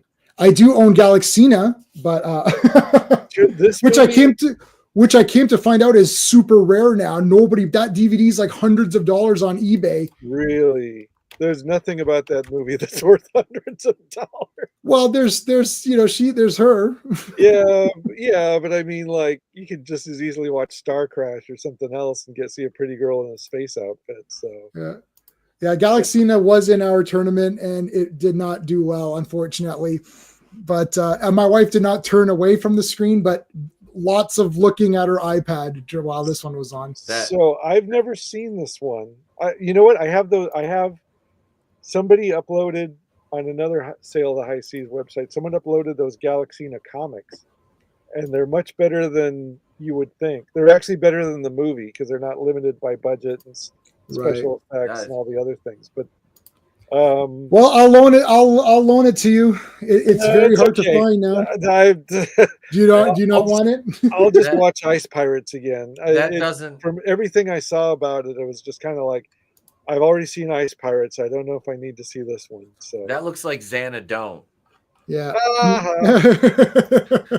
I actually like Xanadu. I actually like Xanadu the movie. I own Xanadu on VHS. Oh, beautiful! I have a actual purchased copy of that on VHS. I have it. I have Xanadu on I think it's with Flashdance on this. I have the Flashdance vinyl. I've got that. Oh, that's great. Story for what is it? It's not called Story, called Goat Story. I don't know what that is. I'm not going to look it up. Is it weird? Yeah, skeptic? I don't know if that's safe. All right, so what are we on here? So we're done with pacing then. Done with pacing. Yeah. So artistry. Steven, you want to go first? So artistry is going to be the look, the effects, the sword fights, the stunts. You can talk about that, costuming, all that stuff counts. Music. Same guy did both soundtracks. Right. So this one's tougher because I've seen some low budget movies especially so I was going to ask you this just to get off track again. That's okay. We got lots of time. Okay, so I went to go see Singham Again in the movie theater in IMAX. Nice. Which is a Bollywood movie from their cop universe. Yep. They have in India, they've got a series of movies about cops who have these amazing superpowers. Yeah. And I asked an Indian person, how is he able to jump from rooftop to rooftop and hit a guy and knock him across the room like a Popeye cartoon and all that? And they said, well, that's the power of righteousness. Yes. So that's the level these movies are operating on. This I haven't seen Sing M yet. I just watched RRR couple weeks whenever I posted the video. And this was a bloody masterpiece. So RRR is a much better movie, but this one is like it's the turn off your brain. It's basically like a Mission Impossible movie with 5 characters instead of just one. And like the score is just like, it's dudes walking around in slow motion with drums going and loud guitars. It is so over the top, as over the top as Bollywood goes. It went over that top. Right. So just to let ETEP know, Bollywood is now where America was in about like the late 80s, early 90s. So they're making 90s action movies now. With better special effects. With better, yeah. And heroes that are really freaking cool. And I'm not going to lie. Actually, Sing 'Em Again didn't really have any songs that I remember. I think there might have been one at the end. Mm-hmm. But they don't stop the movie for a musical number or more than one musical number. And so everybody in this movie is a badass. And I loved it. It wasn't my favorite of the Sing 'Em movies, but of the Cop Universe movies, but it was a lot of fun. It would help if you've seen like 2 or 3 of the previous ones too. Mm-hmm. Right, ETEP, what were you gonna say? I was gonna say one of my buddies watched RRR and he said it was freaking awesome. I've never seen RRR. More people have probably seen RRR. So RRR was made for less. I think it was made for less than $50 million, and compared to something like The Marvels or Indiana Jones and the Dial of Destiny, which, scraped the bottom of $300 million in some cases, or were in that ballpark. These guys got every dollar up there on screen and then some. So the Hundra versus Red Sonja comparison is you got one movie that might have cost $1 million, maybe $2 million, versus one that at the time cost, I think that the budget for Red Sonja was what, 10, 12 million or something like that. Yeah, we don't have a budget for Hundra, which is probably nothing, but Red Sonja, I think, and it did not make its money back. I think it was 12 million. It was a flop. But from what I understand, 18 million, and it made 7. Right. So that was like a pretty hefty budget movie for its day. Yeah. So it's tough to compare because one movie, Red Sonja, had the same guy who did the sets for Flash Gordon. It had Schwarzenegger. It had the only two that they kind of like have even ground on is the female lead was like one of their first movies. Well, this was her first movie, and Lurleen, is it Lurleen? Lorene Landon, I think. Yeah, Lorene Landon. She had done some small stuff, but I think this was like her first lead role. Mm-hmm. So that's so music, lead star. That's kind of like the only real comparison. And Dino De Laurentiis, he produced Red Sonja, so it had a lot of power behind it. Mm-hmm. A best-selling writer did the screenplay. So I'm going to have to say, for aesthetics, unfairly, Red Sonja is much better to look at. The fight scenes were better choreographed. You had a trained dancer as the villainess who really brought that fight choreography to the fights. Even Schwarzenegger, who he brought his training from 2 other movies into this one. So I'm going to have to give it to Red Sonja, but I think it's unfair. Okay, I'll go next. Okay, the first, so what I'm watching is the first like half an hour. I was like, of Hundra. I was like, this is not going to be, because my memory was that Red Sonja is like way the hell better. Like there's no question in anyone's mind. It's like if anyone says Hundra, they're insane.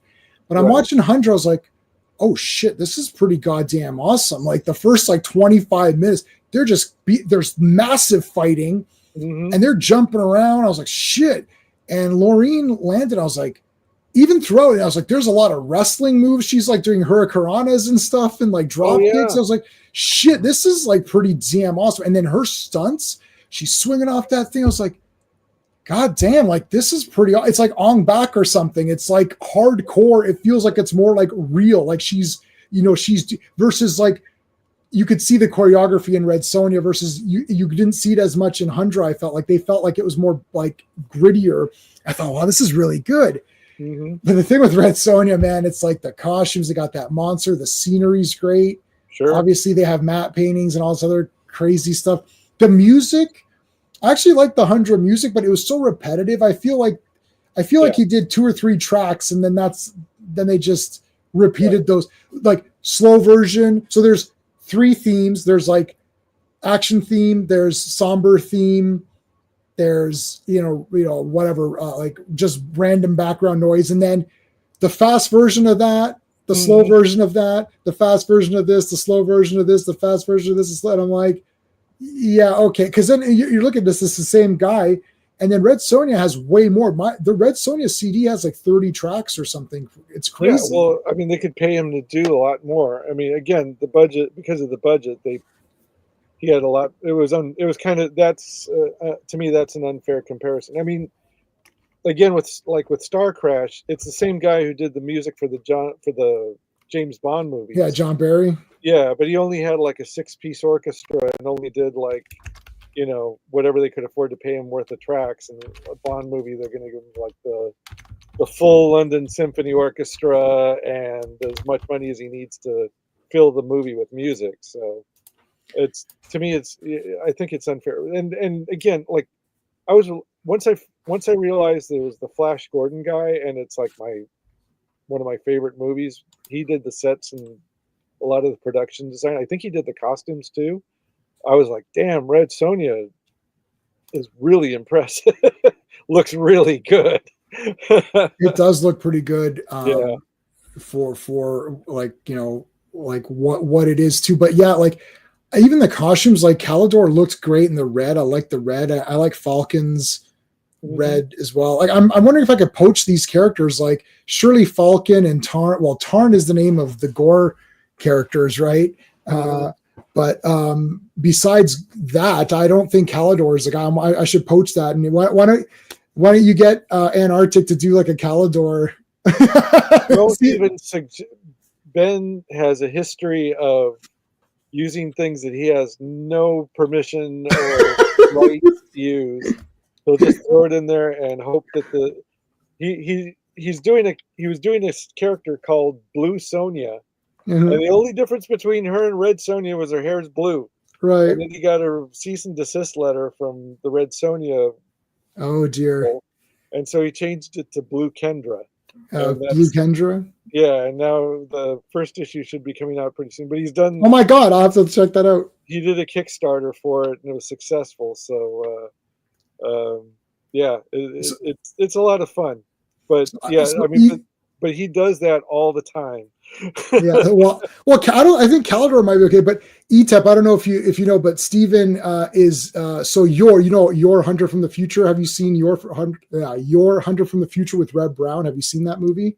I've heard of it, but I haven't seen it. Okay, it's awesome. So I love it. I've got the poster, I've got the soundtrack, I have all the lobby cards, both sizes. I love Red Brown. Red Brown shares my posts all the time. I have a Your Facebook group.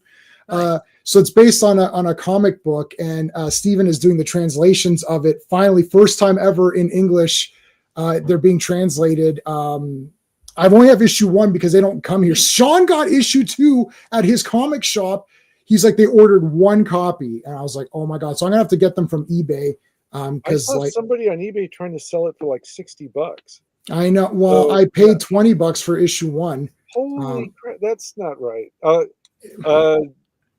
I'll tell you what, hit me up and I'll send digital copies so you can at least read it until you can get a paper copy. And when we log off tonight, I'm working on the final chapter. Nice. And yours real name is Galahad, and it's so different from what you're gonna. If you know the movie, it's so different. That's the comic right there. Yeah. There's issue 2. So issue 3 goes off the rails a bit because there's like a giant. If you know the movie or even the miniseries, there's a giant. Oh, that's me too. Jungle Comics is also yours, yeah. Yeah, but there's a giant spider in the 3rd issue, and there's a island of Amazon women, and a whole bunch of stuff that isn't in the movie or the miniseries. And then the 4th and final issue is like all the revelations about Atlantis, and it's like so different from the movie, and I can't decide if I like it better or worse because there's a lot of information dumps. All right, give me 1 second. We've got Mark. Mark is here. Let me bring Mark in, and then and then ETEP. I got to get your score, and then we're gonna get Mark caught up to where we're at. Yeah. Hey, Mark, what's going on, dude? Hey. I'm so late. Hi, everyone. Yeah, real life. Yeah, it's over. Well, thanks, guys. It was a great stream. We'll take it easy. See you later. See you later. Yeah. I figured The it was winner so late. was I'm like, Cleopatra good. 25-25, and that's where we're gonna leave it. well, that's a great show. But yeah, I was like, it's so late. Should I even pop in? But I figured I'd stop in and say hi to everyone. But all right, so Stephen apologize, Ross, he's from Antarctic Press. He's currently translating the Your Hunter from the Future comic book, finally, first time in English. Wow. ETEP, I don't know if you know ETEP from Wrestling with Horror. I don't think so. I don't think so. No. Nice to meet you. Nice to meet you. Yep. Right, and then Mark D, we met through Clobberin Times, through Mike Alonso and all of that stuff. So we kind of became buddies that way. I mean, he likes all this kind of stuff too. So Mark, I'm gonna have to put you on a hold for just a second. ETEP's got to do his score, and then we're gonna catch you up to where we're at, and then we'll go from there. So ETEP, what were we discussing? Artistry. So what do you think is the better Artistry? Is if we're talking like artistry in terms of like the aesthetic of the overall aesthetic of the movie in that context. Yeah, it can. Okay. You can include fights. You can include music. Right. Anything that's like audio visual. So that would include costumes, like and even just sets, whatever. The set pieces in Red Sonja are vastly superior. Hundra was a little more muted in terms of that. There were nice set pieces in Hundra. The city, like the walls and everything. It looked good. But they were, for the most part of the movie, it was understated as far as the set pieces went. You had more, well, they're out here like behind a rock, or they're in the forest, or what I mean? Like, so that goes to Red Sonja. Obviously they're flashier. I mean, the budget was exponentially larger for Red Sonja, so they had more there. The costuming, I didn't think the costuming in Hundra was bad, as far as like all the Neanderthal-esque men went, who were just knuckle-dragging idiots for the most part.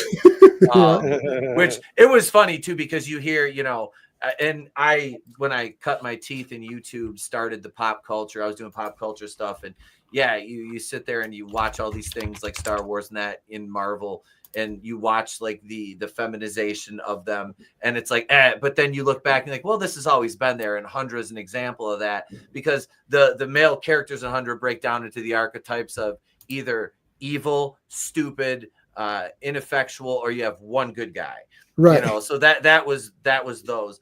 Whereas, I mean, it's pretty. I'm not saying it's not the same in Red Sonja, because it is. Right. But Hundra just kind of took that hammer and that nail and beat it into the board until there was a crater where they just kept hammering it. And the fact that it was written by guys and there was that much feminism in it is really, really, that just makes me cringe even more. Just kind of makes me think of Joss Whedon. Do with that information what you will. But take a nice big swig of soy for that. Yeah, anybody that is a guy and that proclaims to be that much of a feminist, you better check their history. But no, but all jokes aside, I did like the look of Red Sonja only because it was more polished. I see what Hundra was trying to do with it. And even the props in Hundra were good. Like you said, that was a lot of Conan stuff. It looked good. The swords look good. The fight sequences, in Hundra, you could see the extras, you know, when it's like, okay, you're gonna run and get killed. It reminds me of pretty much all women's wrestling, which is stand and wait, stand and wait, stand and wait, stand and wait. And that's pretty much what it was. It's like, okay, you're gonna get killed, and the guy stands there and waits, and she's like, oh shit, here we go. And you know, then it's like kill. But yeah, the camera cuts in Red Sonja kind of took some of that away. Whereas if it had to be shot on the budget that Hundra was, I'm sure that would have been a lot more visible too. But the stunts in both were good. There was good in both of them. Mm-hmm. And yeah, I have to give the edge to Red Sonja only because it had more resources to put into the overall aesthetic of it. Sometimes you can look at a lower budget thing and be like, it is better. This not so much in that, but I didn't dislike any of the aesthetic or the choreography. I just thought that you can obviously tell they're working with a different caliber of extra in one as opposed to the other. So that because what I was saying before was I would like to say like Hundra did like RRR. Like RRR I think looks better than Indiana Jones and the Dial of Destiny or the Marvels or movies that cost. I've never seen either of those. Proudly, I never watched either. But I can't say that about Hundra. I would love to see that little low budget underdog. Yeah, blow away the big budget movie. But no, Red Sonja's. It's all there on the screen. It was kind of like Joker when it came out. Like you released Joker in the same year as Rise of Skywalker. Rise of Skywalker lost a ton of money, but had a $300 million plus budget put into it. And Joker was $50 million or 92 million and made $1 billion on this gritty, grimy, like almost noir looking kind of aesthetic, and it just blew everything else out of the water. That's kind of, I get what you're saying about like I made the joke, but no, I get what you're saying about like Hundra. You want it to be the little engine that could, but it just, the train derailed just at the last second. Right. Okay. Mark, let's catch up. So we've been using my space system. So story, pacing, artistry, characters, enjoyment, but we're not giving a score. We're saying which is better. So we've done the story, we've done the pacing, and we just finished up the artistry. So story is obvious. Which one do you think has the better story? Pacing is obvious. Which one has better pacing? Yeah. Artistry is a little bit more because there's like stunts and music and all that, and the look of it. And then characters is obviously which one do you think has the better characters? And then enjoyment factors is whichever one you like more. Doesn't matter. You don't have to have a reason for it. But so let's do for story. Which one do you think has the better story and why? Yeah, I don't know. Hundra, it's that same old story. You've got these the war. The Amazonians who were I mean, it's so politically incorrect, right? They're forced to, Hundra's eventually, her whole tribe gets killed, and then she's forced to breed. But Red Sonja seems to be the more typical, typical story. So I kind of I like the underdog there, Hundra. But as I was reading, as Arnold Schwarzenegger said, he considers Red Sonja his worst movie. So if his kids are ever giving him flack, he's like, I got to put Red Sonja on. Oh, Arnie. Arnie, quiet down, we watch Red Sonja. Get to work. You didn't make your bed today. You must watch Red Sonja. So, I mean, when it's Red Sonja's got a campy brilliance to it, I guess. If you want to characterize it that way. So, and of course, Brigitte Nielsen is gorgeous in that movie. So it's I give little. I let go of the underdog a little bit. Go with Hundra a little bit on the. Okay, story. No, that's good. I like it. I want Hundra to get some love here. Okay, so hold on. I've got that actually changes the scoring here. Hold on. I don't know how anyone else has voted either. Yes, so, which I will reveal after. After. You've got to be somewhat punished for being late. Yeah, for being late. So you'll have to hear our scores after. No, okay. So for pacing, but my wife is very happy I was late because I finished all the stuff we had to finish. But our refrigerator went in the basement, so just that is definitely a win. Okay, so for the pacing, which one do you think has the better pacing? I'm very interested if you're not picking the majority on this one. Yeah, let's see. Probably the pacing, and I'm trying to, just watching both again recently. Again, I'd say probably the pacing in Red Sonja is a little bit better, I think, because Hundra's got a lot of downtime, I think, with the temple and the backstory. So it starts off with a bang on Hundra, but then there's a lot of that opening fight I thought was pretty good and a lot of action. But and then when she fights those barbarians in the wilderness there, that right after. But then I think there's a lot more downtime on Hundra, so I'm gonna go with Red Sonja, I think, for the pacing. Yeah, everyone picked Red Sonja on that one I'm because safe. Phew. yeah, the Hundra was longer. It didn't need to be longer based on the story that they were telling. It was just like it should have been, if it was like an hour and 20 minutes or whatever. Yeah. You got what's the there's like, it's like 83 minutes or something, whatever the minutes is that you need to call yourself Hundra's almost 2 hours, isn't it? Or Hundra's like pretty long. It's an You hour said and Hundra was 30. longer by like 1 minute. No, Hundra's much longer. Hold on a second. Really? Let me They check had the that. runtime listed at an hour and 30 minutes. No way. There's It no wasn't. way. I That just movie. watched it. Was it longer than that? Oh, so I'm saying Oh, you know 90 what? minutes. Are there two versions? So the one that I have is the 109-minute version. Okay. What did I So- watch? So Did I watch guys, the longer just version? try to think about it. I watched one that was like 20 minutes longer than what you watched. Oh, Yeah, God. me too. Oh, I was like, when Yeah, I is this watched- going to end? Yeah, I watched the 1 hour 49-minute version. That's why. Okay, that's why the Oh, pacing's wow. split. Yeah. Yeah, mine- so I don't. It's been so long in between since I've seen it, so I can't remember which what was added to the longer version. But that's So, probably why yeah, the this pacing. They one- cut 19 minutes off that version I watched. So Yeah. you know what's funny? Oh, this is crazy. This is really crazy. Because I put this one in, it didn't look, the transfer was not great on this movie. Mhm. I went to the library and I found it on the in the library, which is the longer version, and Mhm. that's the version I watched. But this DVD actually is 90 minutes, but the one I watch is 100 and or 1 hour and 40 whatever minutes. Yeah, it's one. Let's see. I got the file. Yeah, Still got 1 hour and those- 49 minutes and 16 seconds. That's the one I watched. Yeah. Oh no, So- that was okay. Yeah, the one I watched was an hour. Okay, I just pulled it up. 149:11. Yeah.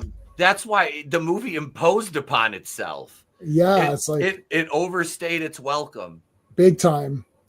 Because I pulled up on IMDb and I looked Yes. at the runtime and I'm like an hour and 30 minutes, and then it's got Red Sonja at an hour and 29. I'm like, and that's why I just pulled my copy. I'm like, okay, wait a second. No, this is 149. Yeah, okay, I'm gonna check.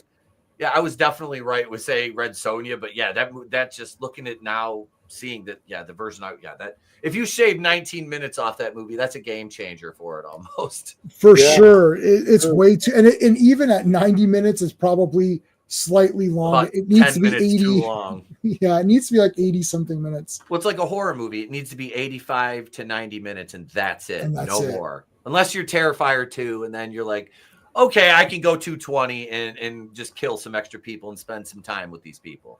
And Terrifier is a good example of the little engine that could. Yep. That third movie cost nothing, and it made like 17 times its budget or Yep. something stupid. Yeah. Like, That's my Halloween costume Yeah. next year. hmm. And Godzilla -1, right? Another. Yeah, that cost another nothing, and it movie. made tons of money. It's the 15 best million, movie. right? Yeah. Yeah. Yeah. All right. So, okay. So, Mark, Artistry. Which one do you think had the better? So this would be stunts, Yeah, how it fighting, looked. music, look of it. So I have both soundtracks, and Okay. the same guy did the music for both. Oh wow. Coincidentally, Artistry, I go with Red Sonja. Just had so much more money, as you were just saying. It Right. it just shows when you just look on the screen. It's almost like not a fair fight. And 100 did pretty well. I'm assuming with the budget that they had to work with. It's kind of like Blake 7. We love that show, but they had no money to make it. So yeah, I just really like the artistry of Red Sonja, and the costume. Overall, the costumes are much better. I mean, Hundra's costume was good, but just all the extras and the sets and the design and it's just you can't even compare the two, unfortunately. I mean, it doesn't mean that Hundra doesn't it doesn't make the movie not work, because I think the costumes were, they were okay, but they just, all the extras, and it's just not a lavish, the temple scenes, it's just the bare bones minimum that they can have there, unfortunately. So it's, if you like the story or into the characters, you can look past that, like, with a Doctor Who or Blake Seven or, old Star Trek, good storytelling, can triumph over, lack of a budget, but there's just no competition here with Red Sonja. Yeah, originally, so we had done a while back. We've done 2 tournaments. We did a fantasy, a B movie fantasy tournament, and the stipulations were that it had to be a part 1, so no Deathstalker 2 or whatever. It has to be Deathstalker 1. It couldn't be something with like a big budget, so no Conan Destroyer, no Conan the Barbarian. That's too obvious. So it had to be something like that, and it had to be a male lead. So we couldn't do Barbarian Queen or Red Sonja or any of that, and it had to be so for the same rules for both. It was either like space opera, sci-fi-ish, and then we did a fantasy barbarian-ish one. So that's how we did it. Now when we did the sci-fi one, we had the Enemy Mine. I think we had Enemy Mine in there. And when I'd watched Enemy Mine, and I was like, this is too good to really be in, because you know what I mean? It was up against a lot of these other, like Battle Beyond the Stars, which you could almost argue that might be too good, but it was against that and Space Hunter. Yeah. And I was like, this is like almost too good. So we ended up, because it won, and then we ended up we did a side tournament for the losers, and one of the losers got to come back in. Okay, two chances, right? Chances, second chance or whatever. And then when we did I think the Barbarians won, the Peter Paul, David Paul Barbarians film, that won the fantasy one, like, because like we had Hercules in there, but like, you could, like, if you put Conan, I mean, or Excalibur, it's like people are saying, oh, what about Excalibur? Excalibur is like one of the best movies. Yeah, that's one of the best movies ever made. So like that's like not happening. Helen Mirren, it's like you're not gonna, you can't. That's not a B movie. Yeah, that's not a B movie anyway. Yeah. And since you mentioned that, go ahead. I was just like real quick, since you mentioned Excalibur, I'm involved with scouting as a kid. So one of my buddies who moved in the DC area, he was working and they had a rainy day. I'll make this real quick, and he's showing Excalibur to all the scouts, and there was a huge controversy. So you can imagine what happened, with some of the scenes in Excalibur, and the kids were in the other room, and Scout comes back yelling like, "What did you put that movie on?" So the guy's name was Bob, and he's like, they're like, "Bob, how could you do that?" He bought like the VHS and the for $5 in the bargain bin. He's like, "I saw the movie. There was nothing on it." Like, "Bob, where did you see the movie?" "On the airplane." Oh crap! Right, where there's no nudity. I'm sure all the violence is cut out. Yeah, he's like, "I thought it was a sword and fantasy movie." So. Well, it is. More than one kind of sword in that movie. Yeah. And Battle Beyond the Stars, that was just the fact that it was produced by Roger Corman puts it in the low budget territory. Yeah. It was cheap when it was made, but like a lot of the people who worked on it went on to be, do much, much bigger things. Whoa. Sorry. Howling 2, Sybil Danning, because she's in this. So yeah. So it was a lot of people on their way up or on their way down in their careers. So I think that's a totally fair movie to stick in there. It just turned out to be so good that it seems unfair. Right. At the time, it was. It's not supposed to be good. Okay, so we're gonna move on to the characters now. So in my space system, for me, movies, the biggest thing is characters. I can watch if I like the characters, that is enough almost to forgive anything, which is why usually when I don't like something, it's usually because I don't like the characters. Like if you talk about Last Jedi as just an example that nobody likes, you ruined Luke Skywalker. So anything that was positive, look, it looks good. The fight in the throne room is good. Like the battles look cool. There's some cool toys like machines or whatever, but you ruined Luke. So I can't, like, what am I supposed to do? It would have those three later movies, if they didn't have anyone from the original trilogy, they just didn't even have anyone at all. Then I could just be like, yeah, they weren't for me, but they're okay, I guess. It's Star Wars. I don't know. The problem is as soon as you put Han, Luke, Leia, and then you're systematically ruining each guy, then I'm like, and then one of them actually just passes away in real life. So then you're screwed with that character anyways. I can't, how am I supposed to review it? Like, even if I went back and said, you know what? Well, the story's garbage. The pacing, it's too long anyways. The artistry is awesome in in Last Jedi. Everything looks great, right?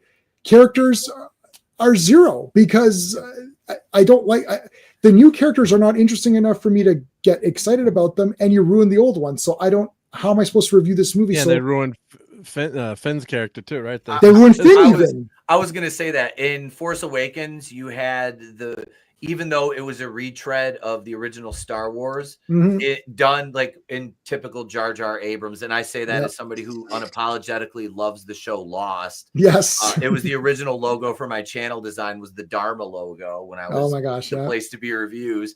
But no, those Star Wars movies. Yeah. That's the thing I say about The Last Jedi is you took something, it's the most beautiful packaging for something, an item that you wanted, and you bought that item based on the packaging, and you opened it up and there's just a piece of dog shit inside of it. Right. That's what The Last Jedi is this the cinematography is absolutely, it's visually stunning. The movie, the plot, the characters, none of it amounts to anything but a just burning bag of dog shit on your porch that you stomp on and ruin your kicks with. I mean, that's pretty much, that was it. Like, I remember that was going to be one of the first movies I reviewed on my channel. I was handwriting things at that point. I got 27 pages into a review and just fucking quit. I'm like, I'm done. Wow. I'm done. Wow. I'm like, I can't do this anymore. And I was literally, and I kid you not, I was no more than 37 minutes into the movie. And I'm like, this is going to be like, and I didn't know who the hell Mahler was. And then I start watching these things and I'm like, oh God. I'm like, yeah, I'm not doing that. I can't. Yeah, 5 hour. Yeah, So, no, like, no. 5 hour review of a 2 hour movie. Yep. Oh, right. It can be great sometimes. 4.5 hours of the 2 Rob Zombie Halloween movies this past Tuesday almost made me want to, Harry. Yeah. So, I just want to mention, J-Man, too, that Clobberin Tom's came up with Jar Jar Abrams. yes, he did come up with that, and he did come up with Jar Jar He Abrams. came up with Jar Jar Abrams. Yes, which is great. Stuck. So to give you a different example of this thing for me is that I love all the Christopher Reeve Superman films. And people say, well, you even like part 4, it's so cheesy, and you even like part 3. Yes, I love all 4 because Christopher Reeve is Superman in my eyes. And just for the fact of him being in the movie, flying around, doing stuff, they don't make him garbage in the movie. So if they ruined Christopher Reeve, then I would have been pissed off, but they didn't. He is Superman and he does stuff. He saves people. He tries hard to win and he wins in the end. So for me, that is enough to say, it's awesome. I love it. And yes, I can then go on as a reviewer and say, well, part 4, obviously the artistry is not good because the budget was trash. The flying effects look worse and it's the 4th time through. It's like the story is nonsense. There's a lot of things that don't make sense because they also cut a lot out of it.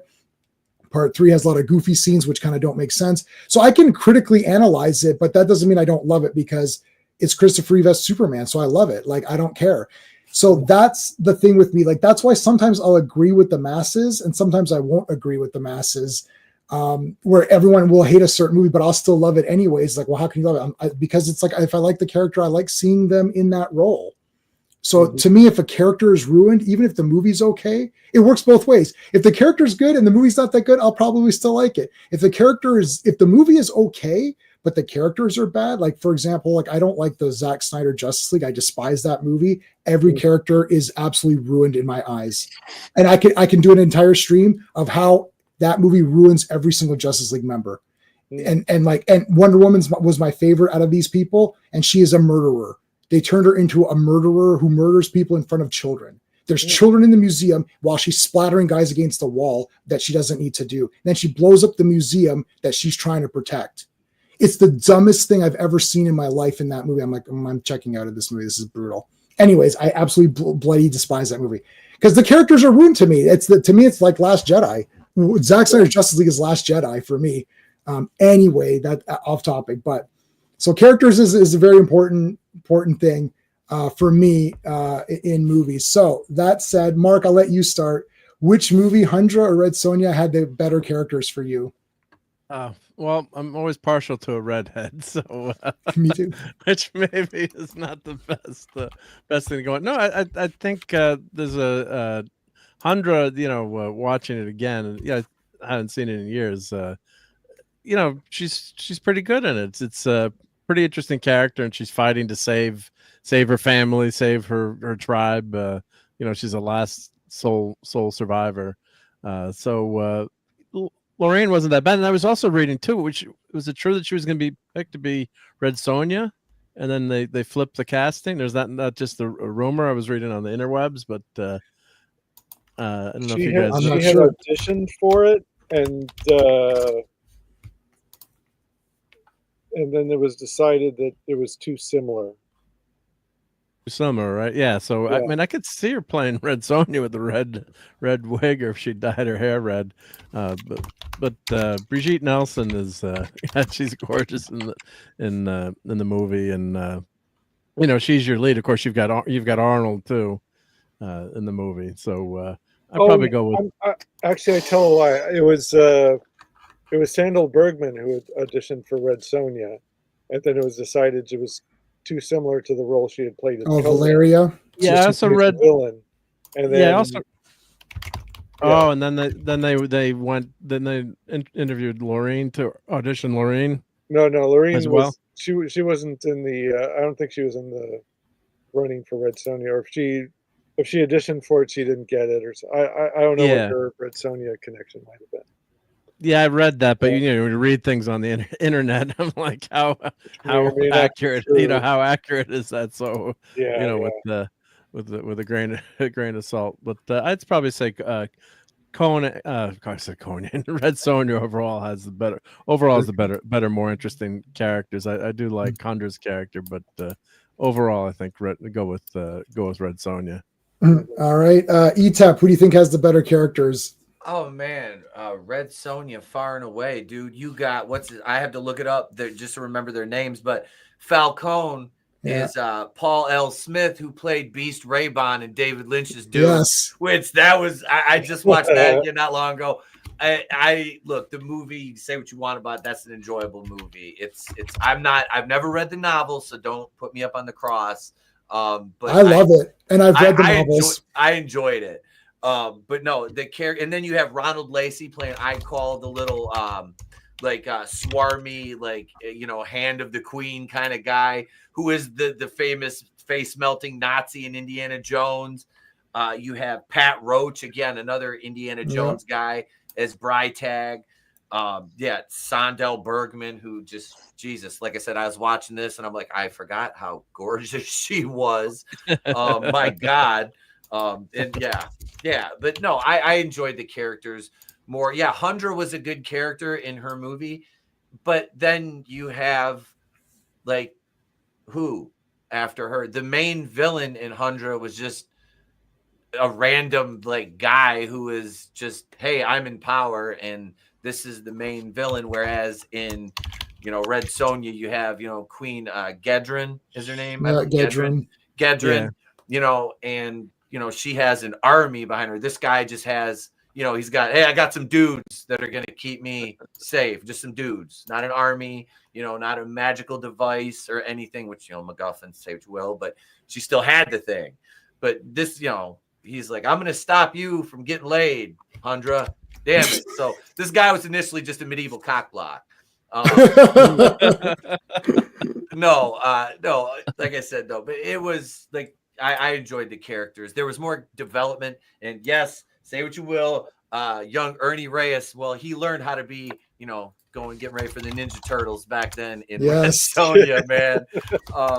Yeah, I didn't, like I said, his character, you could have really like taken it out or replaced him with somebody else, but I see what they were doing. That was like a marketing tactic right there. It's like, draw the younger view. Hey, there's a cute kid in it. You can bring your kids, because I don't really there was a little bit of nudity, but back then it was the 80s. Like my parents at this point, like I said, this came out, I was 5 years old.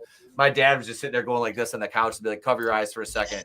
Or if my mom was in the room, he'd just look at me and be like, I don't care, whatever. They're just they're tits, like whatever, But no, I enjoyed the characters more in Red Sonja, especially with all, like I said, I named a few just of the character actors you had, portraying those roles, which really made it pop more. But I mean, you can do more with a budget like that. So, and yeah, the lady dancing in the little vision thing in Red Sonja I was like, man, she's got a smoking body on her.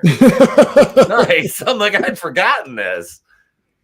Yeah, I think this was like, the reason I picked these two movies, and I picked to do a versus because it was like female-led single character, Hundra, Red Sonja. Their names are the titles. It's them. And then when I watched them both, I was like, ooh, I don't know about this. Like, this might be a bit unfair. Maybe it should have been like Barbarian Queen or something instead, or whatever. But it is what it is. Okay, so Steven, what did you? Which characters do you like better? It's rough because, again, when I saw Red Sonja in the theater when it first came out, I was expecting Red Sonja from the comic, and that wasn't it. But Lorene in Hundra, she basically played Red Sonja the way I'd hoped to see her in her own movie.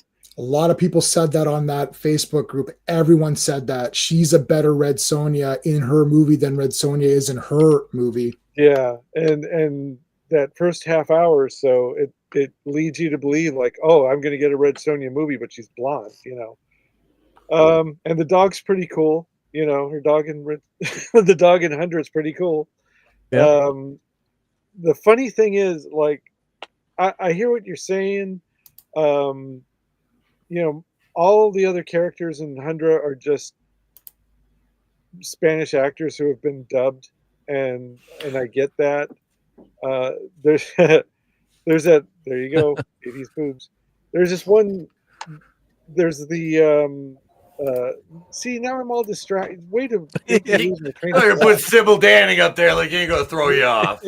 So there midway through Hundra, there's the other slave girl who kind of befriends her, and so like after their Flash Gordon-ish cat fight, they become frenzies, and then Hundra like trains her, and to me that was like one of the weirdest things.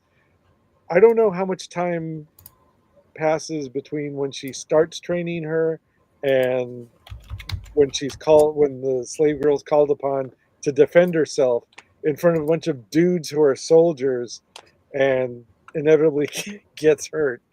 So, but I thought that was kind of like crazy of Hundra to be like, oh yeah, I've trained you for like, 3 months, and now you can take on a bunch of soldiers who've trained their entire lives to fight and who are dudes.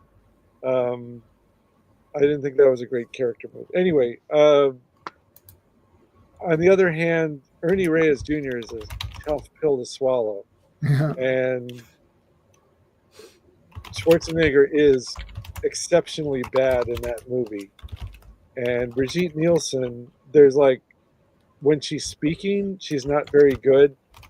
But I gotta hand it to her, for someone who never picked up a sword before, whatever training she went through, she brings it as best she can. And then Sandal Bergman's always good. And so's Tote from Raiders of the Lost Ark. You know what? I was going to go with Hundra, but after hearing you guys talk, you convinced me it's going to be Red Sonja. But it's not for the leads. It's like for everybody but the leads. I'm a good And for Hundra, it's the lead. Right. I think I'm kind of with you on the notion of what you're saying. So I posted this up in the Sword and Sorcery Facebook group that I'm part of, and it was like Red Sonja is already the winner before we're at the last category, just based on the categories we already have. But Right. we're still going to finish it off. The thing is that a lot of people said Hundra, and now they're not breaking it down the way I break it down in my review system, Right. but they're just saying which movie they like better. But the reasoning they all gave, anyone who picked Hundra over Red Sonja, the reasoning was she was more like what Red Sonja kind of should have been than what we got out of the Red Sonja movie. And they're like, I want Red Sonja and I didn't get it. Right. Hundra, I have no expectation of anything. I'm just watching and be like, oh, that was kind of cool. So that's where this problem is. So it's a Judge Dredd thing that you just said. I saw the Stallone Dredd movie. I was like, this was awesome. This is like the best movie. Yeah. And then I went and started reading the comics. I was like, well, that movie really isn't the comics. but then the problem is I already saw the movie. So I can't go back and erase. A lot of people came to Judge Dredd because of that Stallone movie. I saw it. I actually saw an early version of it where Rob Schneider's character lives. Oh dear, yeah. Or actually dies because he lives in the. Oh yeah. He dies killing the ABC robot. That's right. So I saw a version of that, and I saw it at the Cinerama Dome. So when they show Mega City 1 for the first time, it's like, whoa, it's all around me. So I have a lot of positive things to say about the Stallone movie. Having said that, RoboCop being the better Judge Dredd movie, right? It's also one of the greatest sci-fi movies of all time. So for sure. like, you could just take Judge Dredd, the Stallone movie, like off the table altogether and let RoboCop stand on its own. Hundra, if there hadn't been a Red Sonja movie that kind of underperformed, and this low budget, you want the little low budget movie to be the one that knocks it out of the park. Does Hundra really stand on its own without any kind of Red Sonja reference? Not really. But my memory of it was a lot better than when I actually rewatched it again. And I'm going to also throw in, I think, Xena Warrior Princess had a big hand in that, because that is a giant wedge between these two where Xena totally nailed it, the whole Red Sonja thing. And a good point, yeah. Yeah. So do you like, so for your enjoyment, do you like Red Sonja better? Just since you're already on my roll. Yeah. So are we on the overall? Sure. Make it official. Which one do you like more? Official in an unfair fight between Hulk Hogan and some guy from a amateur league indie circuit. Yeah. That kind of an unfair fight. Yes. Red Sonja does win, but not by any kind of huge amount of merit or being a great movie. Just it's to cop another YouTube channel. It's the best of the worst. Oh yes, best of the worst. Okay. ETEP, I'm pretty sure, judging by ETEP's other scoring, but let's make it official. Which one do you enjoy more, just as a movie? Oh, Red Sonja. Hundra was hoisted by its own petard in the fact that if it didn't, like, you could have done that movie without, and I don't want to seem like I'm harping on this, but I kind of am, like the feminist stuff. Like, you can still do that movie, but take that, like, all men are scum thing out of it and still do that character. But they just, you chose poorly. No, that was the caveat to it, because Red Sonja, like, yeah, she's a badass female, but I never really got, like, yeah, girl power shit. I didn't. And she was, like I said, she's like a, badass female. But Hundra was like, yeah, and I didn't hate Hundra on that. I didn't hate the movie at all. It's not like I'm watching it like not like Black Christmas 2019. Dear. Yeah. I skipped that movie. Oh, you very well should have, because white men in black goo were the villains in that movie. The patriarchy, my friend, the patriarchy. But no, I enjoyed Red Sonja leaps and bounds more. See, now Sheena's a movie that has little to do with the comic, is boring as hell. The lead looks good, but that's it. Yep. And I need to it watch just that for fails on research every purposes. metric. It could be judged. You could watch it with the volume off, That's or just put that's or put it like a soundtrack. Just put some good music to it. in the speed. background. Yeah. Yeah.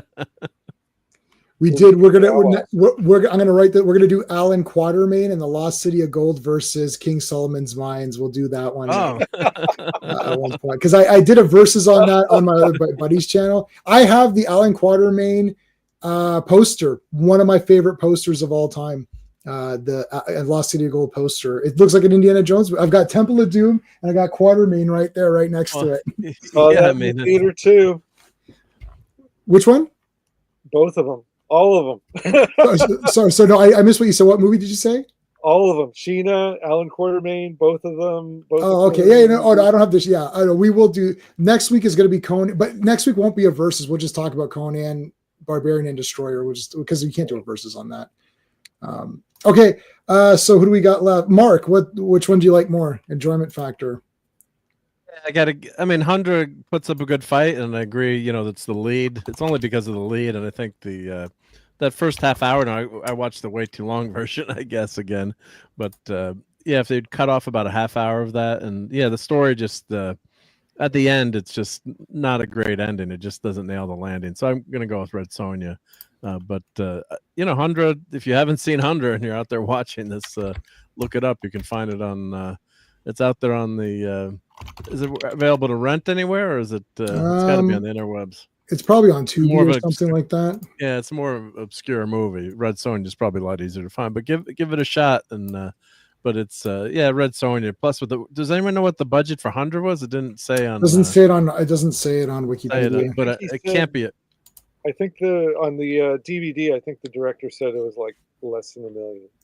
Less than $1 million, right? Yeah. So what was Red Sonja, like 18 million? They were saying, yeah, or something it was like that. So It all went to the catering. They had amazing catering on that set. It was just like some of the best food. Okay, yeah, like we watched. I'm going to throw the asshole question out there since you've got it on screen. So, do you think based on everything what little we've seen and heard about the Red Sonja movie that's coming, do you think it's going to be an improvement over either of these movies, or do you think it'll be like at least a worthy contender the way the Jason Momoa movie was for Conan? I have no clue. You know what? Here's my thing with everything now. I need to see the movie. Yeah. Like, because everything is like, here's a trailer, here's a poster. I'm a big He-Man guy. My channel was actually based around He-Man, even though I don't do He-Man content. It's like Idris Elba's going to be Man at Arms. What do you think? I don't know what I think.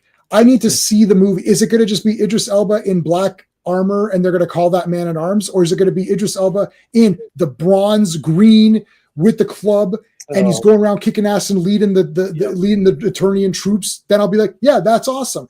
This kind of like, look, I look at this picture. I was like, okay, that could be Red Sonja. It's a warrior woman in red. Is it going to be a woke trash nightmare? Is it going to be an action-packed epic? Is it like, what are they going to do? Because here's what they do nowadays. They aim low. This is for every movie. Mm-hmm. Luke Skywalker, instead of Luke Skywalker, and I hate to bring Star Wars back, but Han and Luke. Han is a deadbeat dad. Luke Skywalker is a coward. Yep. Why don't you start the movie where Luke Skywalker is being honored as the hero he is? Call it Luke Skywalker Day. It's the 30th anniversary of Luke Skywalker Day. Luke is not, and then he doesn't show up. He couldn't make it because he's humble. He doesn't want. I don't know. They did this with Star Trek Picard, just to throw that under the bus for a second. Season 3, it's like, oh, it's better. No, it's not. 7 of 9. Why isn't 7 of 9 the head of like some astrometrics lab? Or why isn't she running some facility?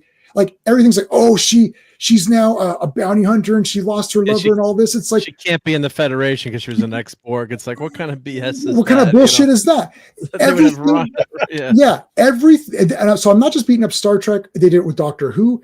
They do this with every property. Everything is aiming low. Okay, let's talk about Indiana Jones. Indiana Jones. Why is he an idiot now? Now he's teaching this alcoholic with nobody wanting to take his class.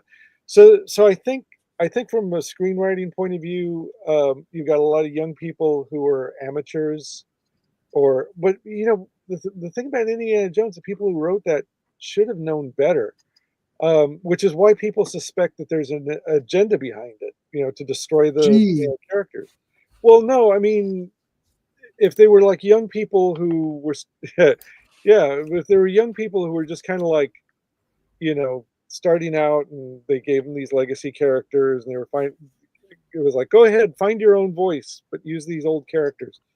That would be one thing. But they start like people who are experienced and know better, start them at this like below zero level. Yeah, to raise them up. The problem is it destroys the old movie. Whenever you do that, it destroys the old movies. The thinking is you got to start them at the bottom and give them someplace to go. Right. It's like, okay, he's miserable, he's a drunk. This is like a chance at redemption, and then when he redeems himself at the end, everybody cheers. But that's not how it works, because the last Indiana Jones movie where he gets married and they ride off into the sun, Indiana Jones 3, they ride off into the sunset, literally right off into the sunset. Yeah. The fourth movie, even though it's not great, at least he rides off into the sunset metaphorically with his wife, the love of his life, and it should have ended, they live happily ever after. But they didn't. And so to start the new movie at that level where it's like he's divorced, he's a drunk, blah, blah, blah, everything. Right, everything. How did he's living in a rundown apartment? It's like Indiana Jones should have a mansion with all his treasures in it that he's living in. Everything is aiming low. That's all they can do. They have to start with 10 years after the happily ever after, and then there's like one thing that's like stuck in their craw, like this one thing I didn't do it with my life, that now is my chance to do that thing. And the same thing with they did the same thing. I mean, it's commonplace now to the point where it's like a self-parody, but going back to like Aliens, Alien 3, the Aliens, there was a happily ever after, so to speak, escape, blah, blah, blah, blah. And Aliens 3 just kind of like undercuts that whole thing. Right. Newt's dead. Thing like everyone's dead. Everything they fought for in the second movie is gone. Completely gone. That's why people don't like Alien 3. Alien 3 is not a badly crafted film, but you got rid of all the characters we liked from the last one. Hicks, like everyone's like this. Newt's dead after all of that. She survived by herself. She was because Ripley. The whole point is, come here, bitch, or whatever. And she says that she's saving Newt, right? That's the whole point of the movie. She's as the mom, right. And the deleted scene where she finds out that her daughter is dead. If you know that later that she's lost her daughter. So that's the whole momentum of the movie is about saving Newt, and that's kind of like her Adrian moment, right? Where she and it all happens off camera. And you would think that they would have learned from the reaction to Alien 3 that when they made the new Indiana Jones movie, you can't have his son die off camera. You can't can't have all these, you can't have him get divorced off camera. All these things, and just like it's like, oh, we've awakened from the dream of riding off into the sunset into this nightmare.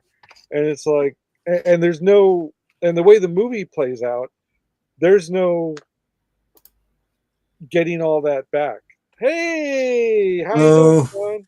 Hey, how's it going? Okay, so hold on a second. Let me officially say that I like Red Sonja better. So Red Sonja has won officially. Sean, you want to do really quick? Do you want to do your space, or do you? I didn't rewatch these, but I would say Red Sonja. Okay, fine. Yeah, because I watched Hundra not too long ago, and the first half hour is awesome, but then it's like. Then it regresses. They really should have gotten more creative with it. More of a more stakes. I literally said that.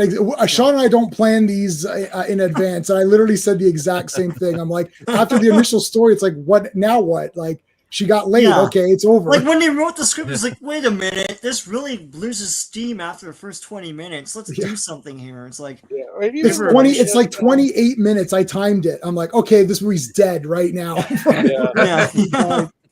Okay, so sorry, Etep, you wanted to say something about Indiana Jones, I think, or was that? No, I was going to say Indiana Jones ended at Last Crusade. There is nothing else. There's nothing after. And Well, that's what you get when you include Phoebe Waller-Bridge in anything. Yeah. Anything. She's brutal. Anything. It kills Yeah. everything. Yep. You know, That's like Buzz Killington. As far Yeah. as like one of these Netflix kind of shows where with female leads whose lives are their lives are trash and they're terrible characters and they're surrounded by other terrible characters and their lives are a hot mess.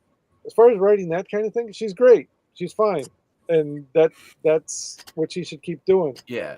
But and I understand the thinking because like if I was a studio executive, like that Call Me Chado guy, if I was a studio executive, it'd be like, okay, you've got an ongoing success with these male dominated action films.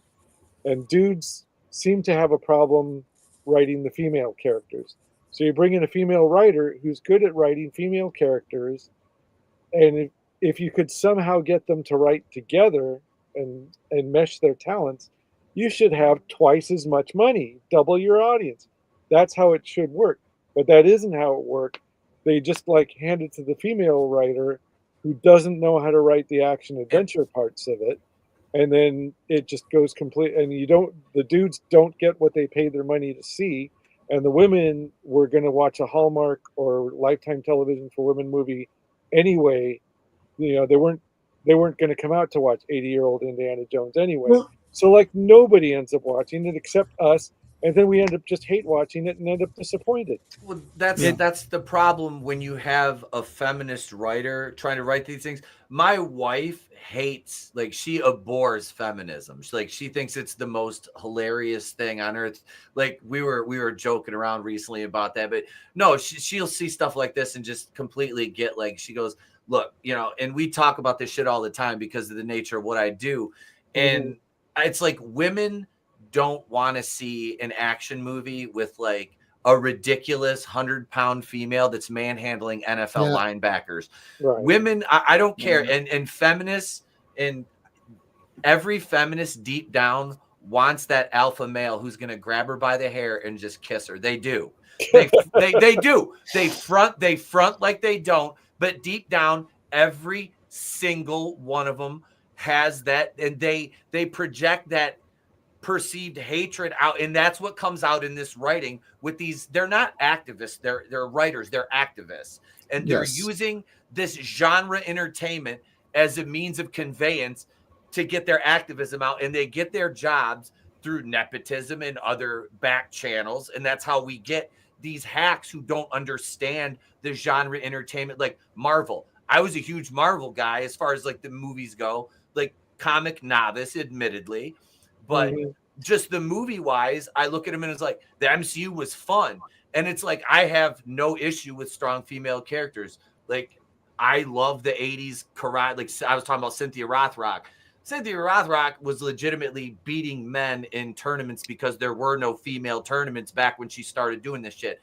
I like to see women like that in movies because I can look at a woman like that and be like, I can believe she's whipping this dude's ass. Right. Like, there are some women, and there are, and that's what I'm saying as far Gina as writing. Carano.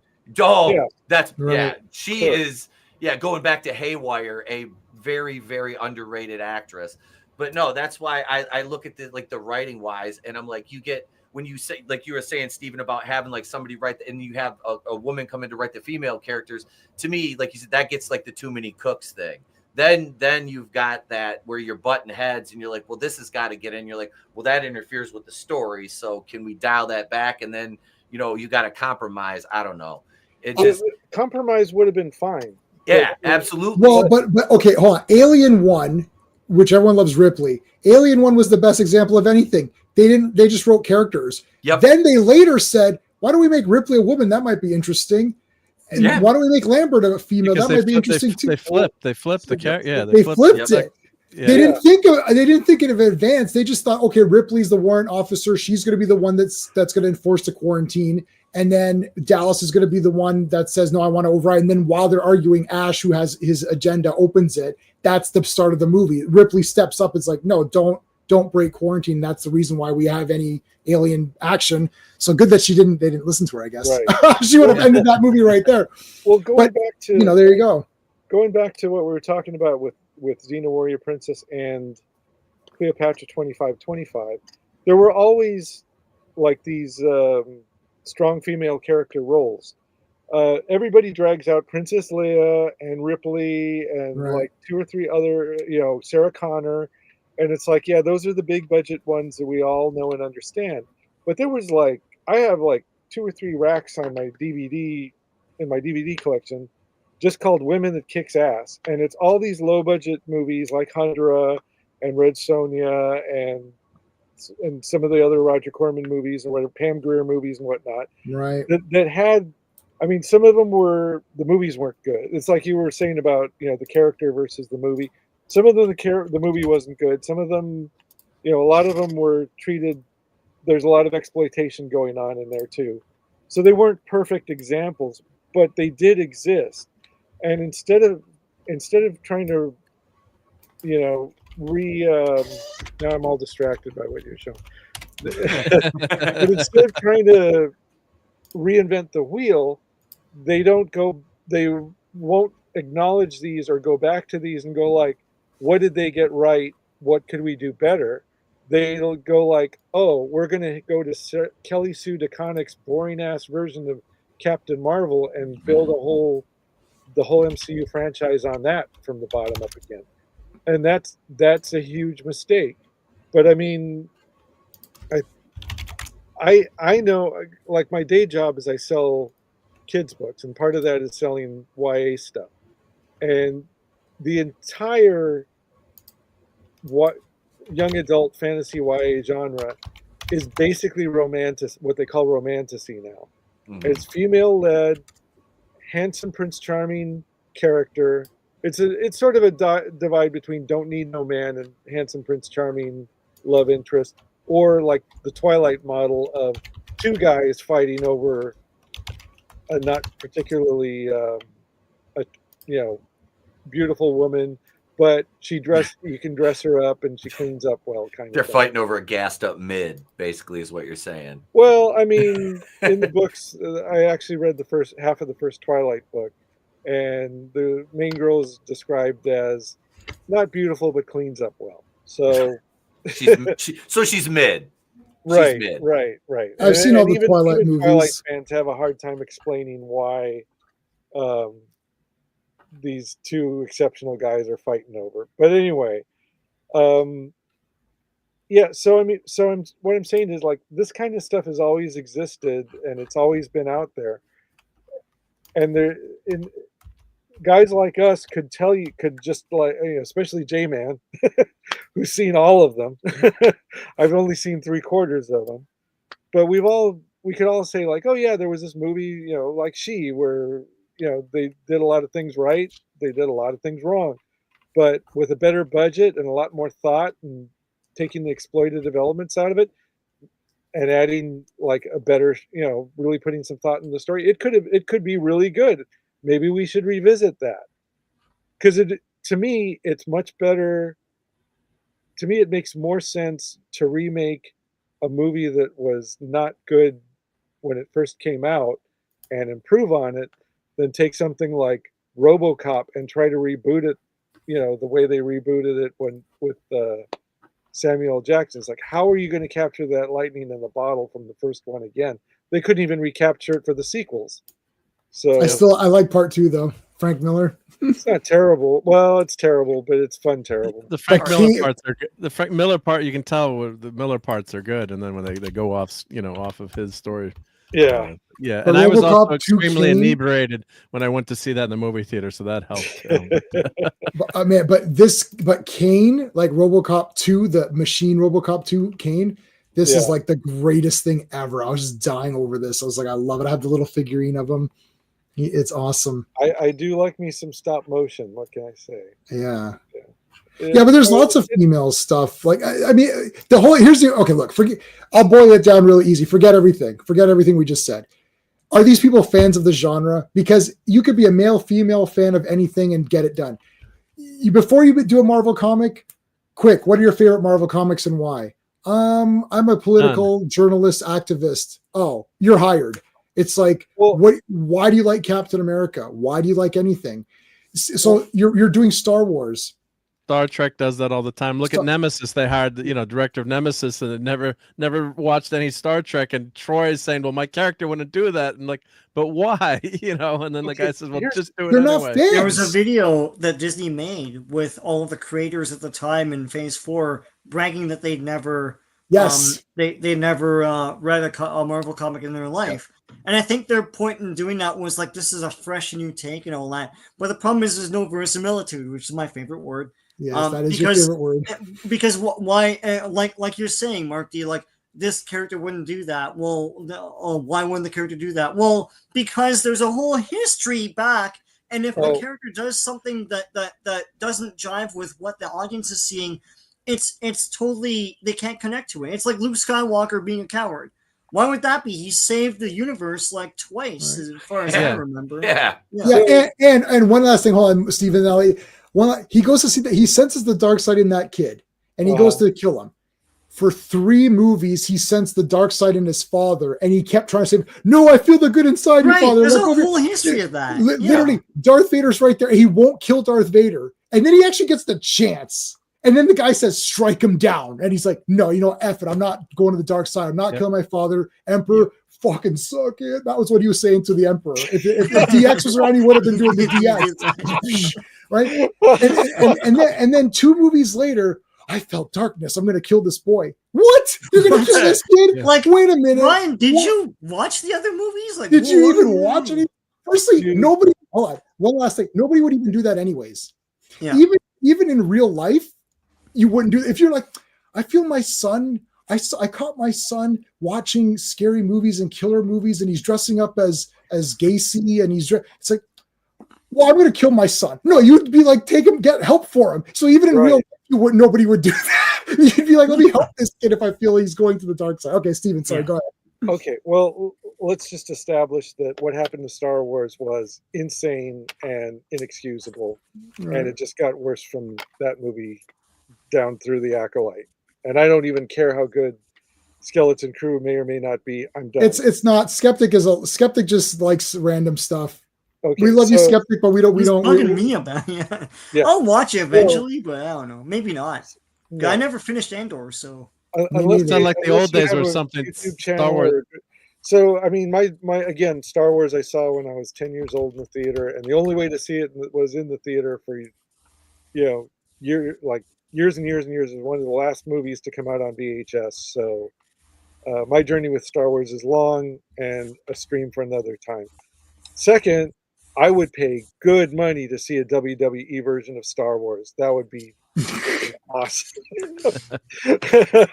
Hulk Hogan is Luke. You gotta. I work for a pro wrestling indie company right now, so we might be able to do that on an indie level. It'll be fun though. One of my best friends is a professional luchador locally out here in LA. So we'll talk. I got a decade in. I've been out for 7 years, and I just came back at 44. So I'm in that middle-aged and crazy mode now, where I'm like, I'm gonna get back into wrestling. Yeah. Well, my buddy Lestat is. I think he's like 50 now. So you never really lose the bug, I guess. Nope. So anyway, like I do understand the thinking where like they wanted to create something new. And I do understand, like the mistake that Marvel, as a comic book company, was making is that they would bring in people who were best-selling authors best-selling novelists to write comic books, and it's like, well, their name means something, and they can write, but there's a whole other knack. I mean, when you're writing a comic book, basically you're describing a series of still images, and that series of still images has to coalesce in the reader's mind and tell a story. It's not like writing a novel where you're like, writing prose that could be read aloud and it'd be like somebody telling you a story. It's a whole other type of writing, and it can be learned. There have been people who can write comic style and then go off and become a novelist, like Neil Gaiman did. and there are people who were novelists who eventually learn how to write, you know, in the comic book style too, because it is comic books writing is similar to writing a screenplay, but it's just more rigid in describing what's in each individual panel, and then you can't have too much dialogue because the dialogue will fill up the page and cover the artwork, and you don't want to have too many panels because then the panels get to be too small and it's hard to tell what's going on. Blah blah blah blah blah. So I can understand that, but bringing in when they started doing that for the MCU, and they started bringing people who didn't read the comics, I understand that, because you don't want exactly what one of you said, which is like, well, in issue 247 of the X-Men, it was clearly stated, but you don't want that kind of thing for something that's going to be out there for normies. I understand that too. But there is a comic book audience that has that the people have YouTube channels, they've got blogs, they get the message out there. You know, they're the people who will say like, hey, 100 some odd 30 some thousand fans who watch me on YouTube or whatever, you got to check out this TV show, and you multiply that by how many people do it, and you got a pretty good advertising base. And the whole fandom thing has become so corrupt lately, where it's like, yeah, we'll give you access to the show, but you have to say nice things to the, you know, on your YouTube. Yeah, so it's bullshit. It's all shilling. That's the bullshit stuff. And then you get the guys who made a whole career out of hating on that kind of stuff, you know, like Nerdrotic and those guys.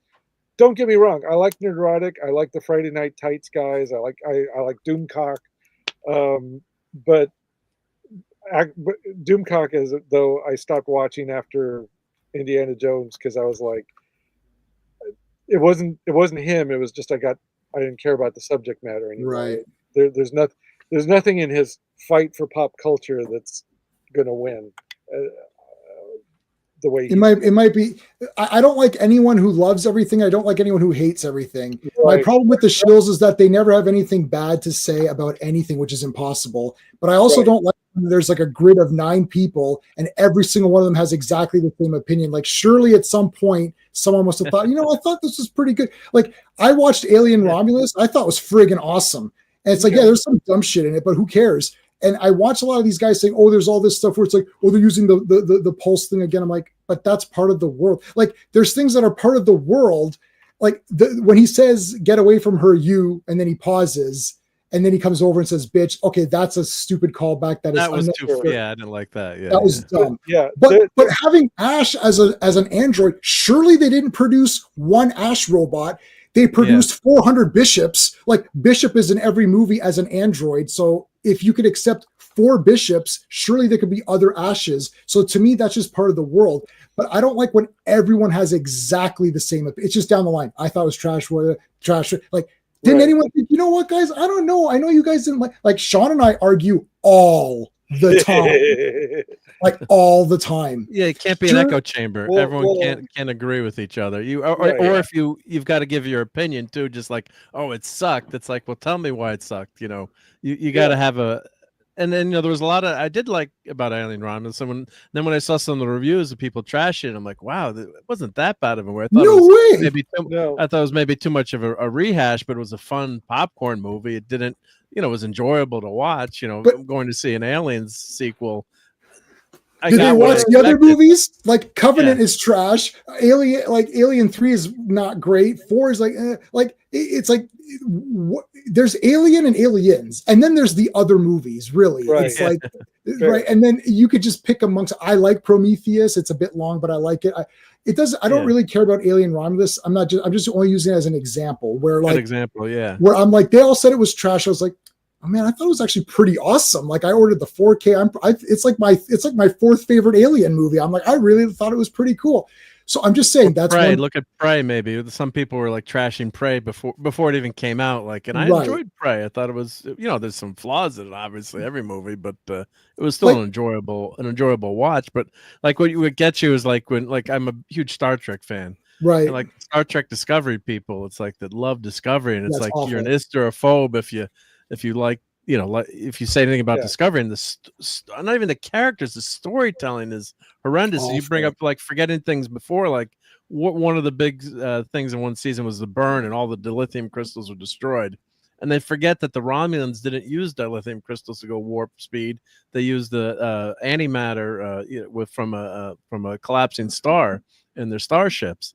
So just And that's like the best, like the basic Star Trek, where they go into the Romulan thing. That was like one of the best episodes of Star. So they didn't even watch the best like at least say, guys, before you start writing Star Trek, I know it's difficult to watch the whole thing, but also they are being paid money to do this. So really part of your job is to watch the whole thing. But remember Freddy versus Jason, one of the top best examples of anything where what's his face? The Asian guy who directed Bride with White Hair and all of that, right? Yeah. He came in and he hadn't watched any Friday 13th movies and none of the Nightmare movies. So they sat down and he watched them all. And he's like, okay, Jason has to kill certain types of characters. They're stoner characters, they're idiots. That's his thing. Right. Freddy has the more cerebral attacks. He comes in the dreams. He goes, so they want to see them fight. So he goes, why don't they fight in the dream world? And then they come into the real world and they fight in the real world. That's it. Whether you like that movie or not, it hits the points of what it's supposed to be. Freddy kills a bunch of idiots in their dreams. Jason kills a bunch of idiots at parties.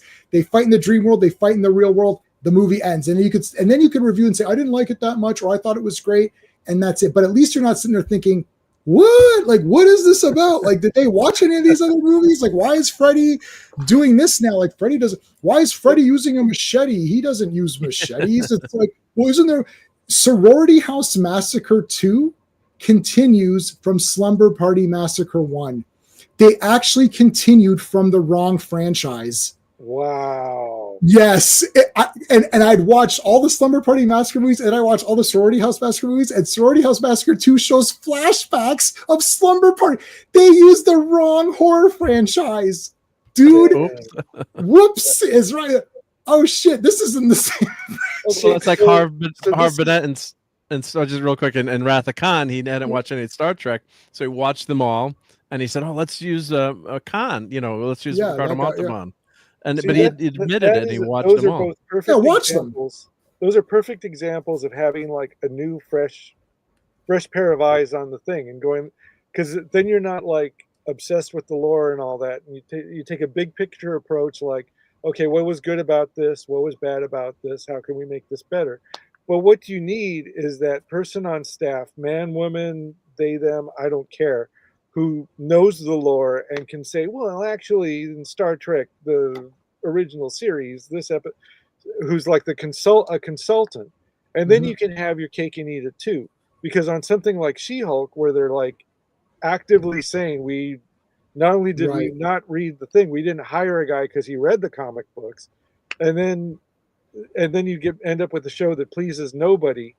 You could have like one guy on the staff who's familiar with like you put Dan Slott. His run was really funny and he knows comics. You have Dan Slott consult. You could ignore like 60% of whatever he says, but then there'll be enough in there that like based on sales, attendance at San Diego Comic-Con and a few other factors, I estimate that there's only like about 300,000 people who still actively read American style floppy comics, right? One of them. Yeah, I mean, and 5 of them They're are not many. there. I agree. Right. Yep. Yeah. So, but I'm guessing there's about 300,000 people who do that, and a lot of them have YouTube channels or some outlet that Facebook pages, whatever, that they have a reach that they could reach, like, somewhere between 10 to maybe a few hundred fans at the very least, like, not even counting the big guys like Nerdrotic or those guys. So it's like, okay, so you if you made a funny show, if She-Hulk was like, and She-Hulk, the premise was Ally McBeal with superpowers. If they had just said it's Ally McBeal, if they had written it to be Ally McBeal with superpowers, it would have been fine, and it could have been successful. And if you had a successful show that appealed to the normies, and then like enough of the comic book stuff accurate to the comic that the 300,000 guys would go out into the world and tell everyone they would know, that everyone who will listen, like, hey, She-Hulk's pretty good. then you have an even bigger audience out there for that too. And that's pretty much how a lot of the MCU stuff works. Nobody in my office watches anything without asking me. Yeah. Everybody asked my entire office, "Hey, did you watch The Penguin?" "Yes, it was awesome." "Okay, I'll watch it." Yeah. It's like, did you watch She-Hulk?" "It's trash." "Okay, I'll skip it," because there's too many things to watch. There's too many options, so people aren't going to go in. They immediately ask. They ask me for literally. So Monday, I'm going to come in. They're going to immediately ask me, "Are you going to go see Craven?" That's the first question I'm going to ask. They're going to ask me that, and then I'm going to tell them what I always tell them. "Yes, I always see every movie, but then I'll tell you if you should see it or not." Right. Every single person asks me for every show that comes out that's even remotely. They'll ask me about stuff that I don't even know about. "Did you want, like, what did you think of this?" Like, "I never even heard of that show." It's like, "Oh, it looked like it's something you'd like." I'm like, "Yeah, but I haven't watched it or ever." But guys, yeah, we gotta end off. And I know, Mark, you got to go for your Sunday Night Geekery. Right. Well, why don't you tell everybody? Everyone here is subscribed to you, aren't they? Yeah, I'm sure. Yeah, but everyone here is on. So just in a few minutes, don't head over after the show is over, of course. But it'll be over. It'll be over. Yep. It'll be over in time. Yeah, it'll be over in time. Yep. But I subscribe to Sean and you, J-Man. So all right, so Mark D's hit me in up there. too. Yep. So, but yeah, no, it's been great meeting you guys and hanging out with this sword and sorcery slugfest.